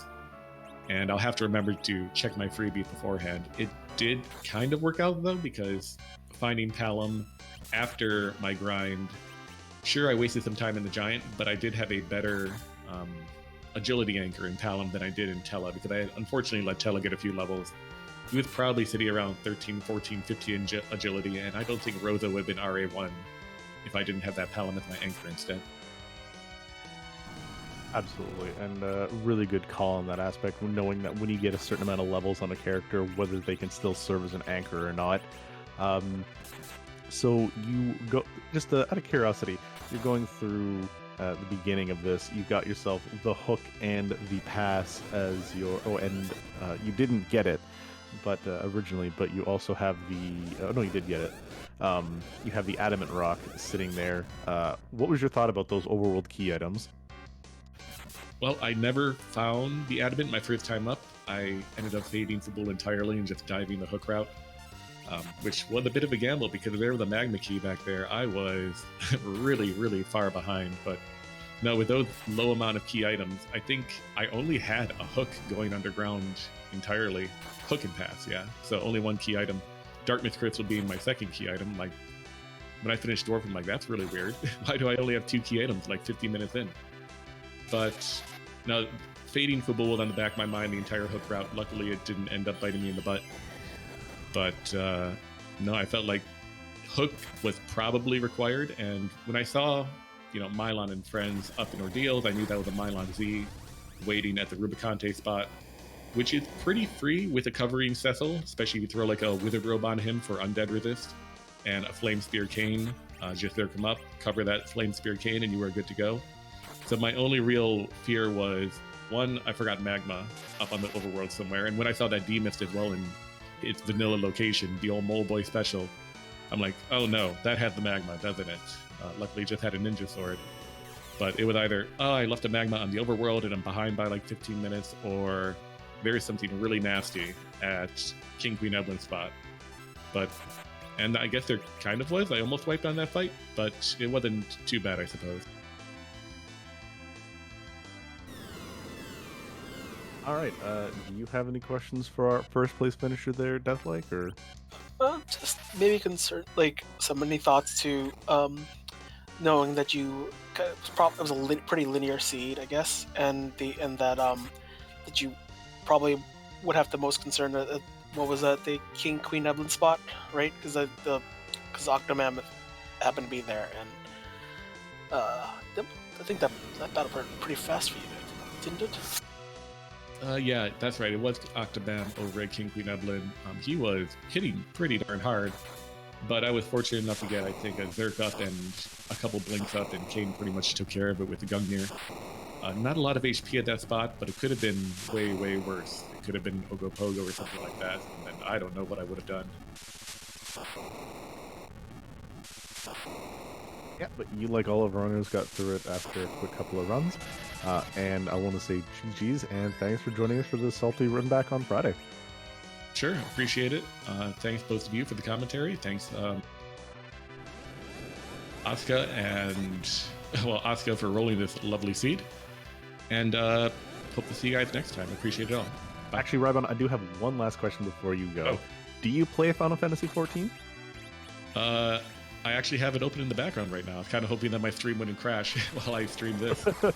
Perfect. Last question that I ask everybody.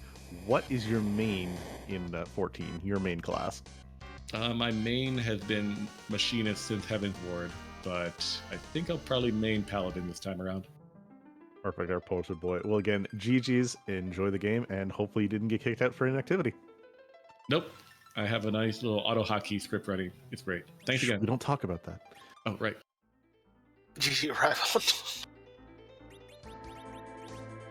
Again, that was Rybon, our first place winner on stream and overall. 1 hour, 27 minutes, 5 seconds, and GG's to him as well. Now we are joined by second place finisher overall and on stream, Sorbius. GG's at 1 hour, 36 minutes, and 24 seconds. So let's start off with probably the mid to roughest part of that seed. How's that Octomammoth treating you on the way down?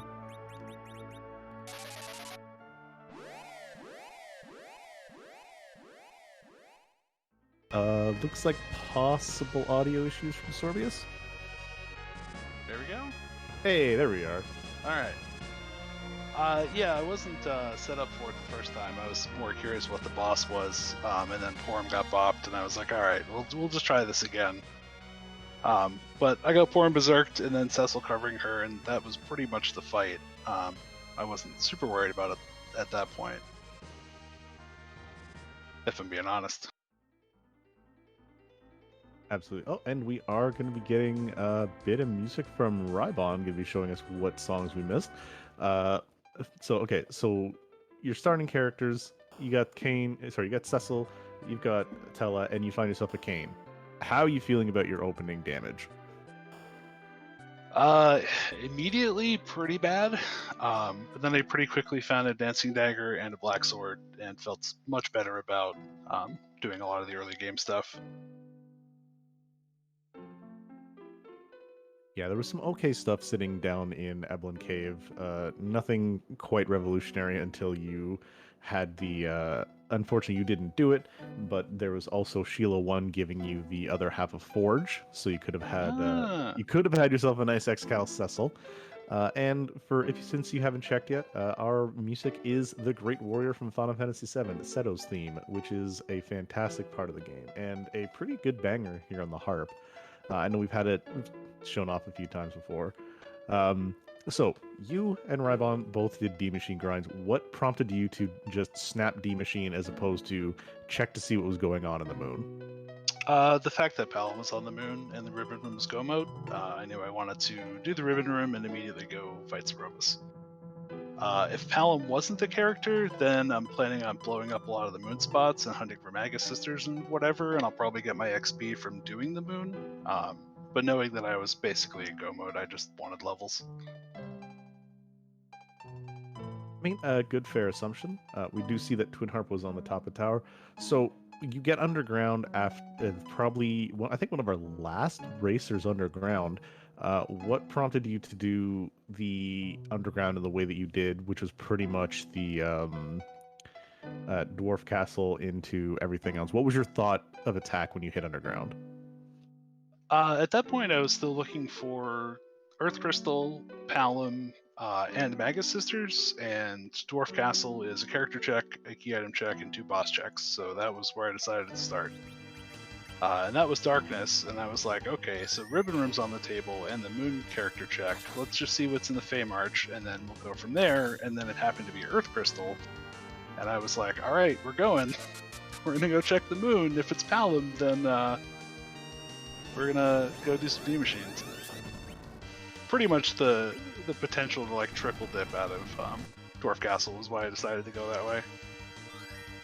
Can we talk about this Eblin trap chest, speaking of being last underground? Oh, absolutely we can talk about those Eblin trap chests. What would you like to say about them? Where's my loot? The loot was there. You got a samurai bow. You got a ribbon. What more can you really ask for? Anything for Kane or Cecil would be great. You got a Gungnir spear in the shop. That's good enough. Which, hilariously enough, was good enough. I don't think we saw any really good Cecil weapons. And besides, as you see there's the Legend Sword, free for the grabbing. Evelyn was just, here's your forge. You had everything you needed for Cecil. Well, I bought a light sword in Dwarf Castle because I couldn't find anything else. It ended up being good enough.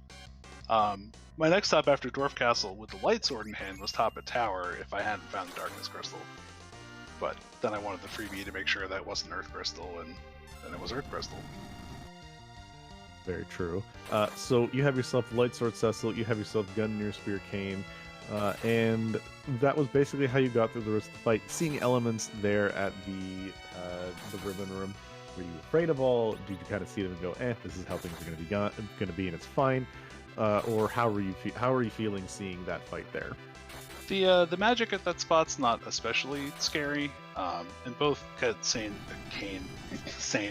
Kane and Cecil, had decent armor, so I wasn't worried about getting punched. I took the reset because I still had the Dancing Dagger on Kane from the D-Machine grind instead of his Gungnir. I didn't want to waste the time doing 300 at a time instead of 1200 or whatever he was swinging for. Yeah, 300 damage is more than enough. It's close to 12 the 2000. With 3/4 of that fight absorbing Holy and Cecil with his light sword, I needed someone to be hitting. This is true. You Funny story. I actually thought the turtle form was not absorbing Holy, but apparently it does. Yeah, that's always a surprise to some people when you're like, oh, what weaknesses does this one set itself to? Yeah, I thought the switch happened at the halfway point, but apparently it doesn't change anything till you get to Val. Today I learned. And you know what? We all learn together. And I've asked this to Rybon. I'm going to ask this to you as well. Do you yourself play Final Fantasy XIV? I do not. I have no idea in what way these objectives reference Endwalker? Edgewalker? What is it called? So it is Endwalker, and to inform you as well as I've informed chat earlier, Endwalker, latest expansion, as people know. The Tower of Zot was the first dungeon at 81, which was spoiled in the media tour. The Magus Sisters are the 3 bosses throughout that tower. Ribbon Room is just one of the places on the moon that we decided to choose. And Palamon Forum, there are the twins of Alphino and Alice, so it kind of references like that. See. Fair enough. You got any questions for our friend here, Deathlake? Outside of... Did you actually fade Ally? Or did you, see Alt Gauntlet and just disappear? If the Flame Spear one-shot everything, I was going to do it, but it didn't, so I left. Okay, so you missed out on the pass, and probably not the worst thing. I mean, you play second, so... Pass, you were already on the moon, so pass wouldn't have done you anything. I think the amount of time I would have saved with the pass, I would have lost by doing that gauntlet, so... Agreed. I mean, it's not bad, not terrible, but I mean, it's pretty easy. But yeah, time spent,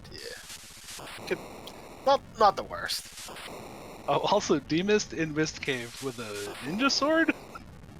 Oh, that was a good troll, too. I appreciated that, Oscar. Alright, well, GG's Sorbius, nice run time at 136.24 as our second place winner, and you have yourself a lovely evening. Thanks everyone for putting this on. Have a good one. GG Sorbius. Again, Sorbius, second place overall, as we now have, we had our third place finisher, Gale Swift, with 138.29. GG's to him. Additionally, we have our fourth place finisher overall, third place on stream, as you just saw, 1 hour, 44 minutes, 43 seconds. Harump. GG Harump. Thank you. So, beginning of the seed, as I've mentioned to everybody else, Cecil, Kane, Hook. You get yourself a Cecil, Tella, Hook route. What's your plan for looting, and what was your thought about getting that Kane on the Hook route? Once I got a Kane here, it's like, alright, Cecil and Kane here are going to be the damage dealers, probably. Given that it's max party size 4 here. It's like, right, now, in the early game, we have someone who actually can deal out damage here. I figured I'd loot the Elven Cave along the way. Found a black sword, which makes Dark Knight Cecil workable early, early on here, and yeah, probably did a lot more looting than I would typically do. Because for the longest while here, I really didn't have any gear for Cecil. I was kind of making do until Forge eventually came here. It was like, I don't want to have to shell out 60+ thousand for a light sword if I have to. if I don't have to. And hey, you did happen to find yourself an Excal in the end. So with Tella and his exit spell, I saw a lot of people did not actually go and loot Watery Pass. What kind of pulled you away from looting the Watery Pass and instead just going a typical overworld route to avoid that hook route, but unfortunately be forced down it? Usually get decent enough gear, like for the early game here on Elven Cave here. I was just trying to cut down the looting. I figured, if we do need to go through the hook route here, I'll loot Elven Cave later on here so I can take on the trap chests. If I didn't want to do both Elven Cave, so Elven Castle and Watery Pass. I mean, that's fair. So as you've heard from Sorbius, you had the vanilla demist into a ninja sword. Were you hoping that maybe the vanilla had something good, or when you saw that vanilla there, were you kind of panicking? I thought it was cute. She's like, all right, this is a boss check that I'm not resetting out of here. That isn't an objective. Okay, demist out would be the one here. We'll see. Basically, she's like, right, it's here. We'll see what it has. Turns out it didn't really have anything except for something I could sell for to buy stuff with. So no harm, no foul. Really, here's like when you don't have when you have no free key items here, Demus is always going to be in play. So at least it wasn't required, and at least it wasn't buried. This is very true. So we saw you had a slightly different party than most people. You kept the Porum. What was the decision of Porum versus Rosa when you went and finished up the Earth Crystal check? Normally, I'm not a big fan of Porum, but it's like, yeah, Porum's good enough here. I wasn't anticipating doing like a D machine here to get Rose up to levels here. With the party I had here, I only need Q or 3 on Porum, so like I don't necessarily need Q or 4 with the strat I was running. So it's like, I don't think it's a wrong decision here to take the Rosa here, but I don't think it's the wrong decision to keep the Porum either at that spot. Very true. That's what I was saying. It's like you're about at the level where Porum can balance out with the same level as what Rosa stays. So it's a 6 of one, half a dozen the other sort of thing. So you go up to the moon. I believe you were one of our runners who took random encounters on the moon and bounced off that elements at Ribbon Room. What was your thoughts going into that fight, and what made you take the fights there as opposed to, say, do a D-Machine fight that we've had Rybon and Sorbius do? Elements, I think was doable at that point here. Maybe get a few more levels here and maybe slow down the fight a little bit here to actually make it to actually get past the Rubicon stage. Once you're past Rubicon here, it's fairly safe after that. So it's like once about, so like, yeah, I only need a few adjustments. I don't necessarily need to do a whole lot to get through that fight.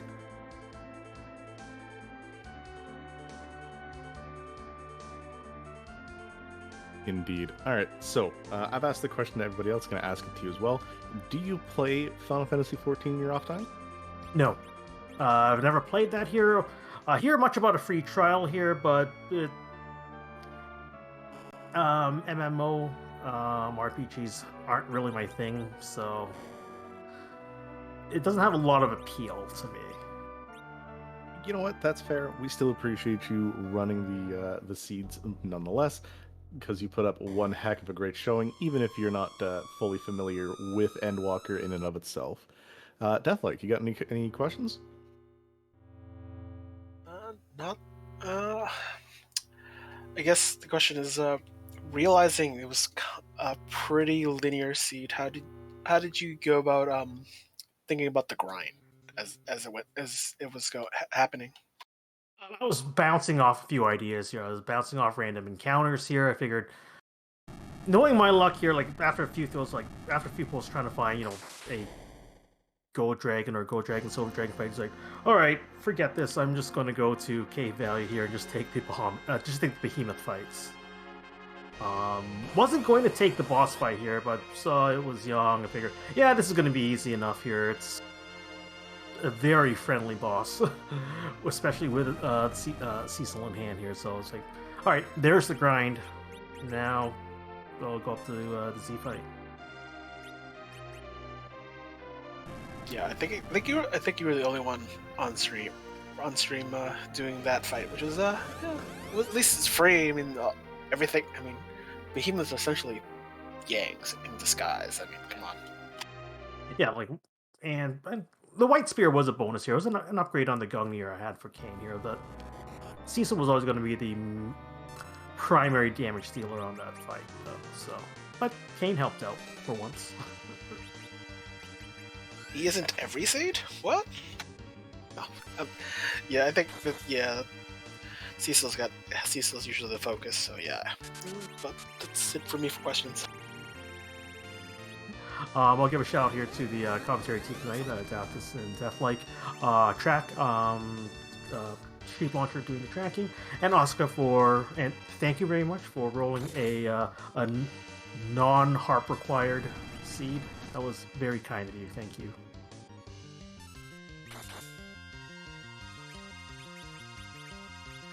Well, GG's to you, Harumph, and all the sad part noises that will follow this stream.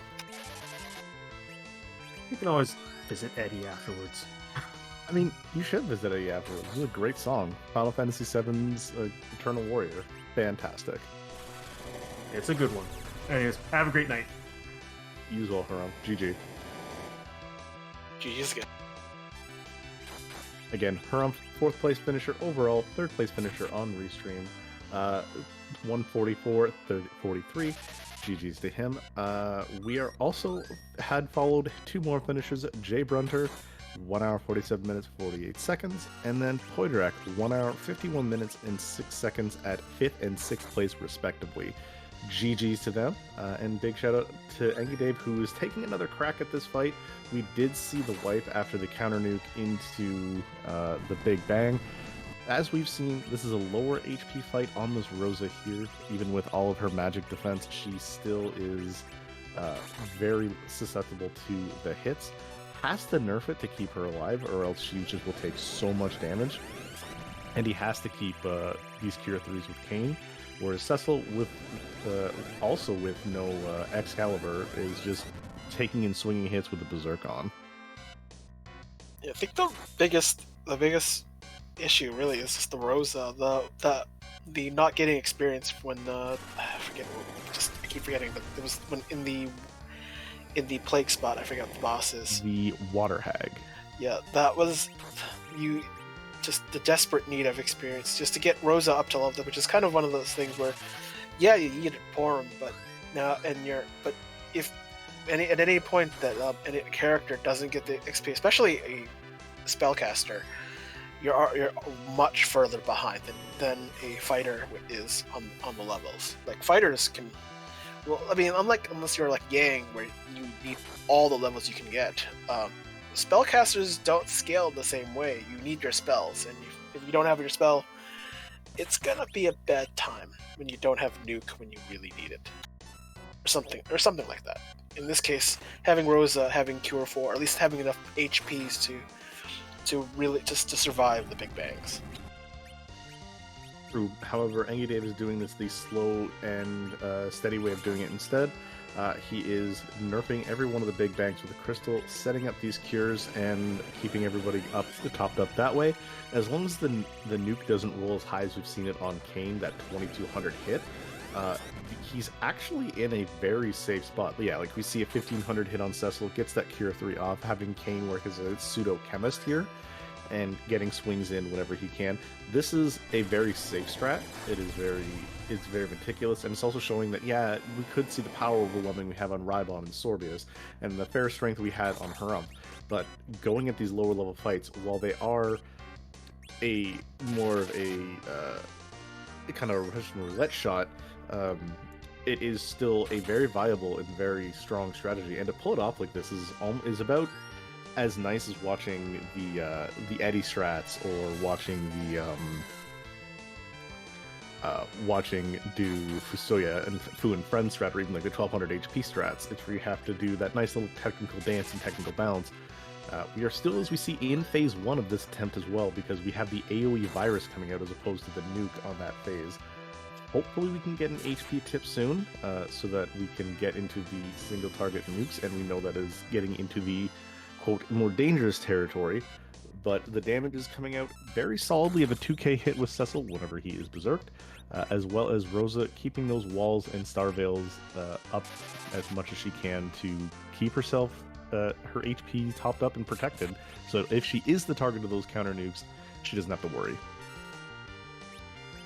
I think these kind of strats, this feels like a kind of like a hybrid, but it's more like a 1200 HP strat. I mean, we need Reflect to just hope that Rosa doesn't take a nap, and that's probably the most dangerous part. Is you need Rosa alive, and she's also the one that is most vulnerable in this situation, and especially in on top of having 3 characters. Like, I mean, we have our anchor taking a nap.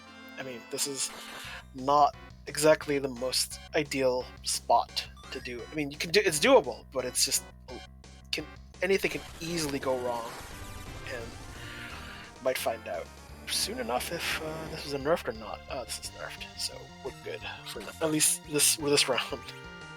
Yeah, nerfing the big bangs is fairly difficult, but once you get the timing and the rhythm down, it can become a lot easier to do it, especially once you're storied and when you've been doing things as regularly as you have. And with the amount of Cure 3s that Engi does have in his pocket, he is pretty solid. His only problem is that he is going to eventually run out of these Bacchus wines that Cecil has been chugging, which is the, quote, only problem, and I mean that in the nicest way. It's not a big issue, but it's just the fact that he is going to be running out of supplies. But we did see the HP tip. He is in the straight direct nuke phase. Kane does take it like a champion, though, and does eat it without dying, which is exactly what you want to see. But he is in that critical HP.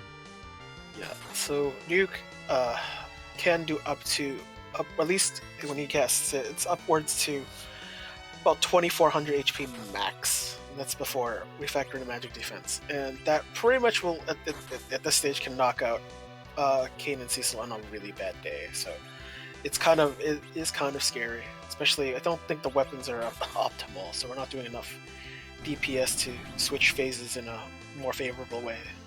So it's kind of a guess to see when to use the crystal, because if when we trigger the refill and it's the worst, and it's not quite the right time, it's not going to be nice. No, but he's, as we said, we've seen through the refill. We're now part of the second half of the script, and that Big Bang being nerfed, getting that Cure 3 off in Cecil, perfect timing, because that could have been that lovely wombo combo that we love talking about and we hate seeing all the time. Going to be getting the Cure 3 items off. Looks like Rosa's saving her MP more for getting off the walls, which running into the Star Veils is going to be a very smart call in that aspect. Yeah, and like this is bare bones, so this is probably going to be a bit stressful. Just trying to. The timing is definitely pretty good, and we're surviving him. So as long as we don't hit Big Bang and following Meteor on the HP trip, I mean we should be fine. So. Absolutely, and we have the Shake. It looks like that's going to be in time for a nerf. The best thing would be is if that lands on Roses, so he doesn't have to worry about spending a resource and call it there, and it happens here. Letting Kane get yet another quick swing off. The sooner we can get it into the rock phase, the better, so that Cecil can just kind of swing away and Rose can just cure 3 up these rocks. Would it have been better or worse to use slow? I mean, the timing is good. But I'm more just the more paranoid and preventative. Like, just need as much extra time as possible. Just trying to make Zero's life a little bit more miserable by slowing him down.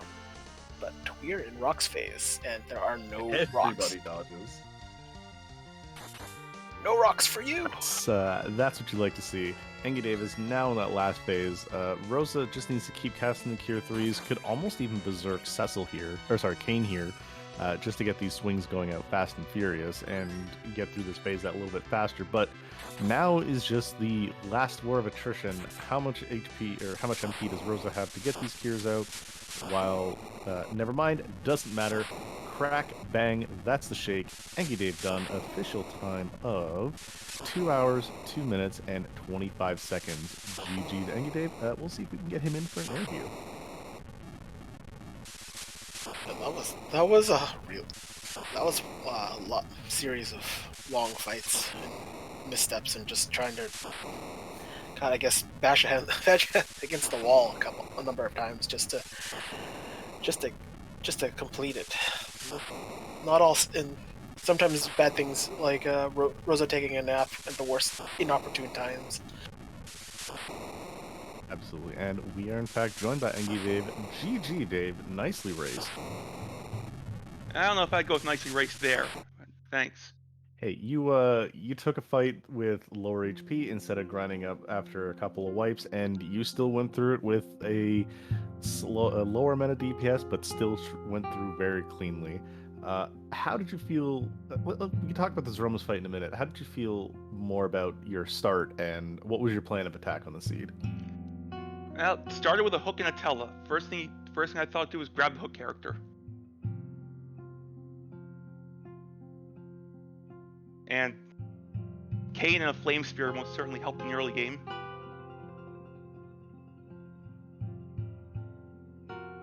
Aside from that, just, stand after getting him, clear the overworld. Oh, yeah, clear out the overworld. God, this was like 2 hours ago. True.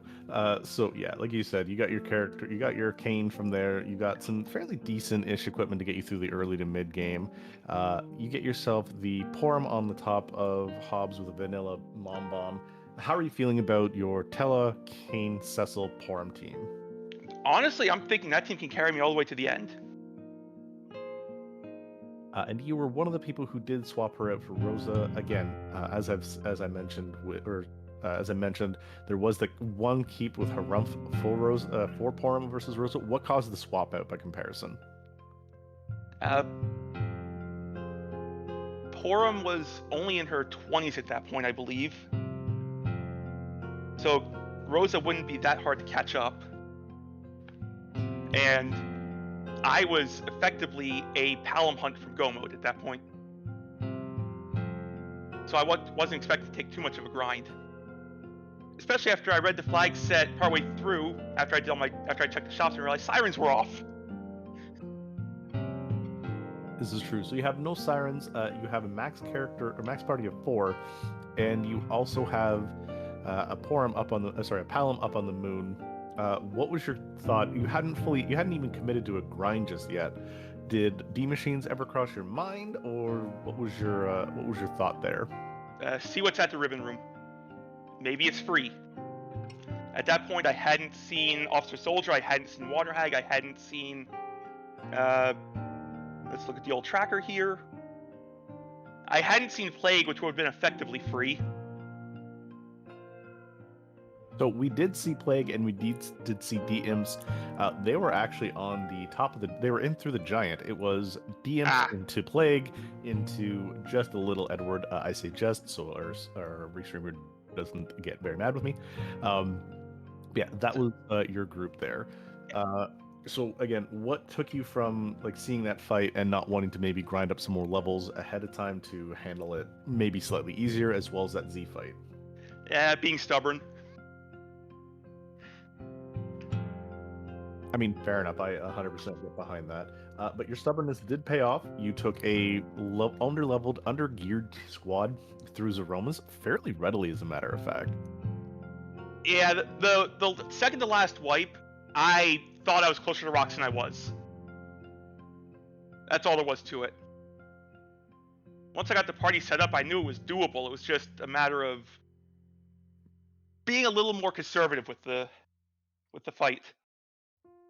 True. And once you had the party going, and like that last time, we saw the little bit of hesitation. Was there a thought that maybe you couldn't handle it, or were you just like retooling yourself for or resetting yourself for another run at Zeromas? Calming down a little bit. Oh, 100%. That would have been a bit of a tilter because you were in rock phase, which was Yeah. very unfortunate. That pause was just trying to cool off after a rock phase wipe. That's all there was to it. I've done enough gaming to know you never ever go in tilted. It's a good way to just get blown up. There you go, and that's how you got to go about it. And that's the good mental that you can have with that. So you go through the rest of the fight, not easy peasy, but easy enough that you kind of had it very clinical. What was your thoughts? We got through that Zeromus, no problem. You get through, but the rest of it, how was the thought of that hook route, the Octomom into that fairly free Mylon? Honestly, the whole thing was free as long I had enough armor on Cecil to be able to guard anything. I think he was rocking Dragoon armor, Dragoon helm, Dragoon gloves, and shield at that point. Something along those, or maybe it was a diamond armor, but enough armor that anything physical wasn't a huge threat, and Telos level 3s would be enough to get through it. So that was my thoughts going into the hook route. And like you said, with the Flame Spear, Mylon Z was very, very free. Absolutely. Okay, so ask this question to everybody else, ask it to you as well. Do you play the critically acclaimed MMO Final Fantasy XIV? I don't know what Final Fantasy XIV is. At this point, I'm afraid to ask. You saw my character naming. I did. I figured as much. It is a great MMO. If you ever get a chance, you should try the free trial. Not plugged, not sponsored, but... In all seriousness, I've played MMOs for way too long, and I'm not looking to do it again. Mad respect. I said that after 11, but here I am. No, I sunk 6, 7, 8 years into WoW, and that's enough MMOs for a lifetime for me. Hard agree. Deathlake, do you have any questions for our 7th place finisher? The only question I would say, I guess, is any thought to probably doing the grind a little bit earlier? At least I think having a hard time with elements. I think at that. Yeah, should have taken the grind earlier. That's a mentality that, to be perfectly honest, I need to work on. Just grinding earlier rather than always charging in head first. Yeah, I thought the struggle was that you didn't have Rosa with Blink at the very minimum. And that was even just having Rosa upright was just kind of like the handicap that you had the whole towards the end of the game. That's very true. Yeah, with the I think the right play with Hourglasses would have been just either go D-Machine or take encounters on LST4. Yeah, we saw some of the other streamers doing some of that. So yeah, that's what I did end up doing eventually. Was I took 2 double gold dragons on LST4, and that was enough. Yeah, I was just always concerned you just didn't have. Mostly is the HP, not so much the healing. The healing Rosa is not the problem. It's just she just didn't reach high enough a threshold for my comfort. Yeah. And then the elements getting rid over 1200. Once I saw that, I was like, yeah, we're good, let's go. Oh yeah, I definitely understood that. It was kind of like a pseudo 1200 HP strats that you were it was kind of like a hybrid. Like you only needed one person to not be nuked to death, and then some. Yeah, I needed Z to not be a button high roll of nuke, which he did at one point. But that also the thing is, Z with a nuke, I think cap out at 2400. 2400. So, It's, yeah, if you don't dodge, it's 16 to 2400. Yeah, so With the that's two non-walled people at 2200 plus, it's very likely they survive it. No, yeah, that's definitely had a like the chance, but it's like I don't like that worst case. It's still like it's kind of like Rosa at not being at 2400 or 2700 at Big Bang. Like if you do full, if you just take a full Big True. Bang. Rosa was walled throughout the entire fight, so there was no risk of her getting blown up by a nuke. Did you buy more Star Veils? Or I don't remember. Okay, so Had enough. Okay, so that's. So I only used the one on Golbez, and that was it. So we had 5 in the kit. Okay, yeah, that's more than enough. Just for what you were doing, yeah. Plus, Rosa could just cast wall on herself. Right. You had a. Where did you buy the Cure 3s? I was just Agart. I actually forgot where they were. That's why after the wipe, I just went, I need Cure 3s. I know I saw them in the overworld somewhere. Yeah, I remember the shopping spree. Like you just needed to restock on something, at least something valuable. So yeah. Yeah, it was Cure 3s. Yeah, that's it for me for questions. GG Sunday, Dave. Thanks.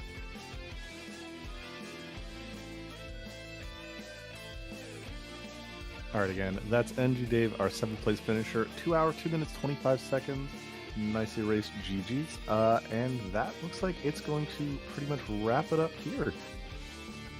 I'm going to give a huge shout out one more time to my co-commentator Deathlike, Restreamer Oscar424, and Sheep Launcher here. Send them all follows. We do have their pings up in the chat, as well as our runners for donating their time and letting them be restreamed. Engi Dave, Harump, Rybon, and Sorbius, all fantastic runners, and again, worthy of being shown the affection of everybody here. And that, I think, is going to do it for us. Deathlike, where are we headed off to now, though? Our night is not quite over. I believe it's should be paying attention to the messages, but you were getting definitely. Looks like we're being rated to Martin Broadcloak. He's doing one of his Menagerie flag sets, which I've heard is a whole bunch of fun.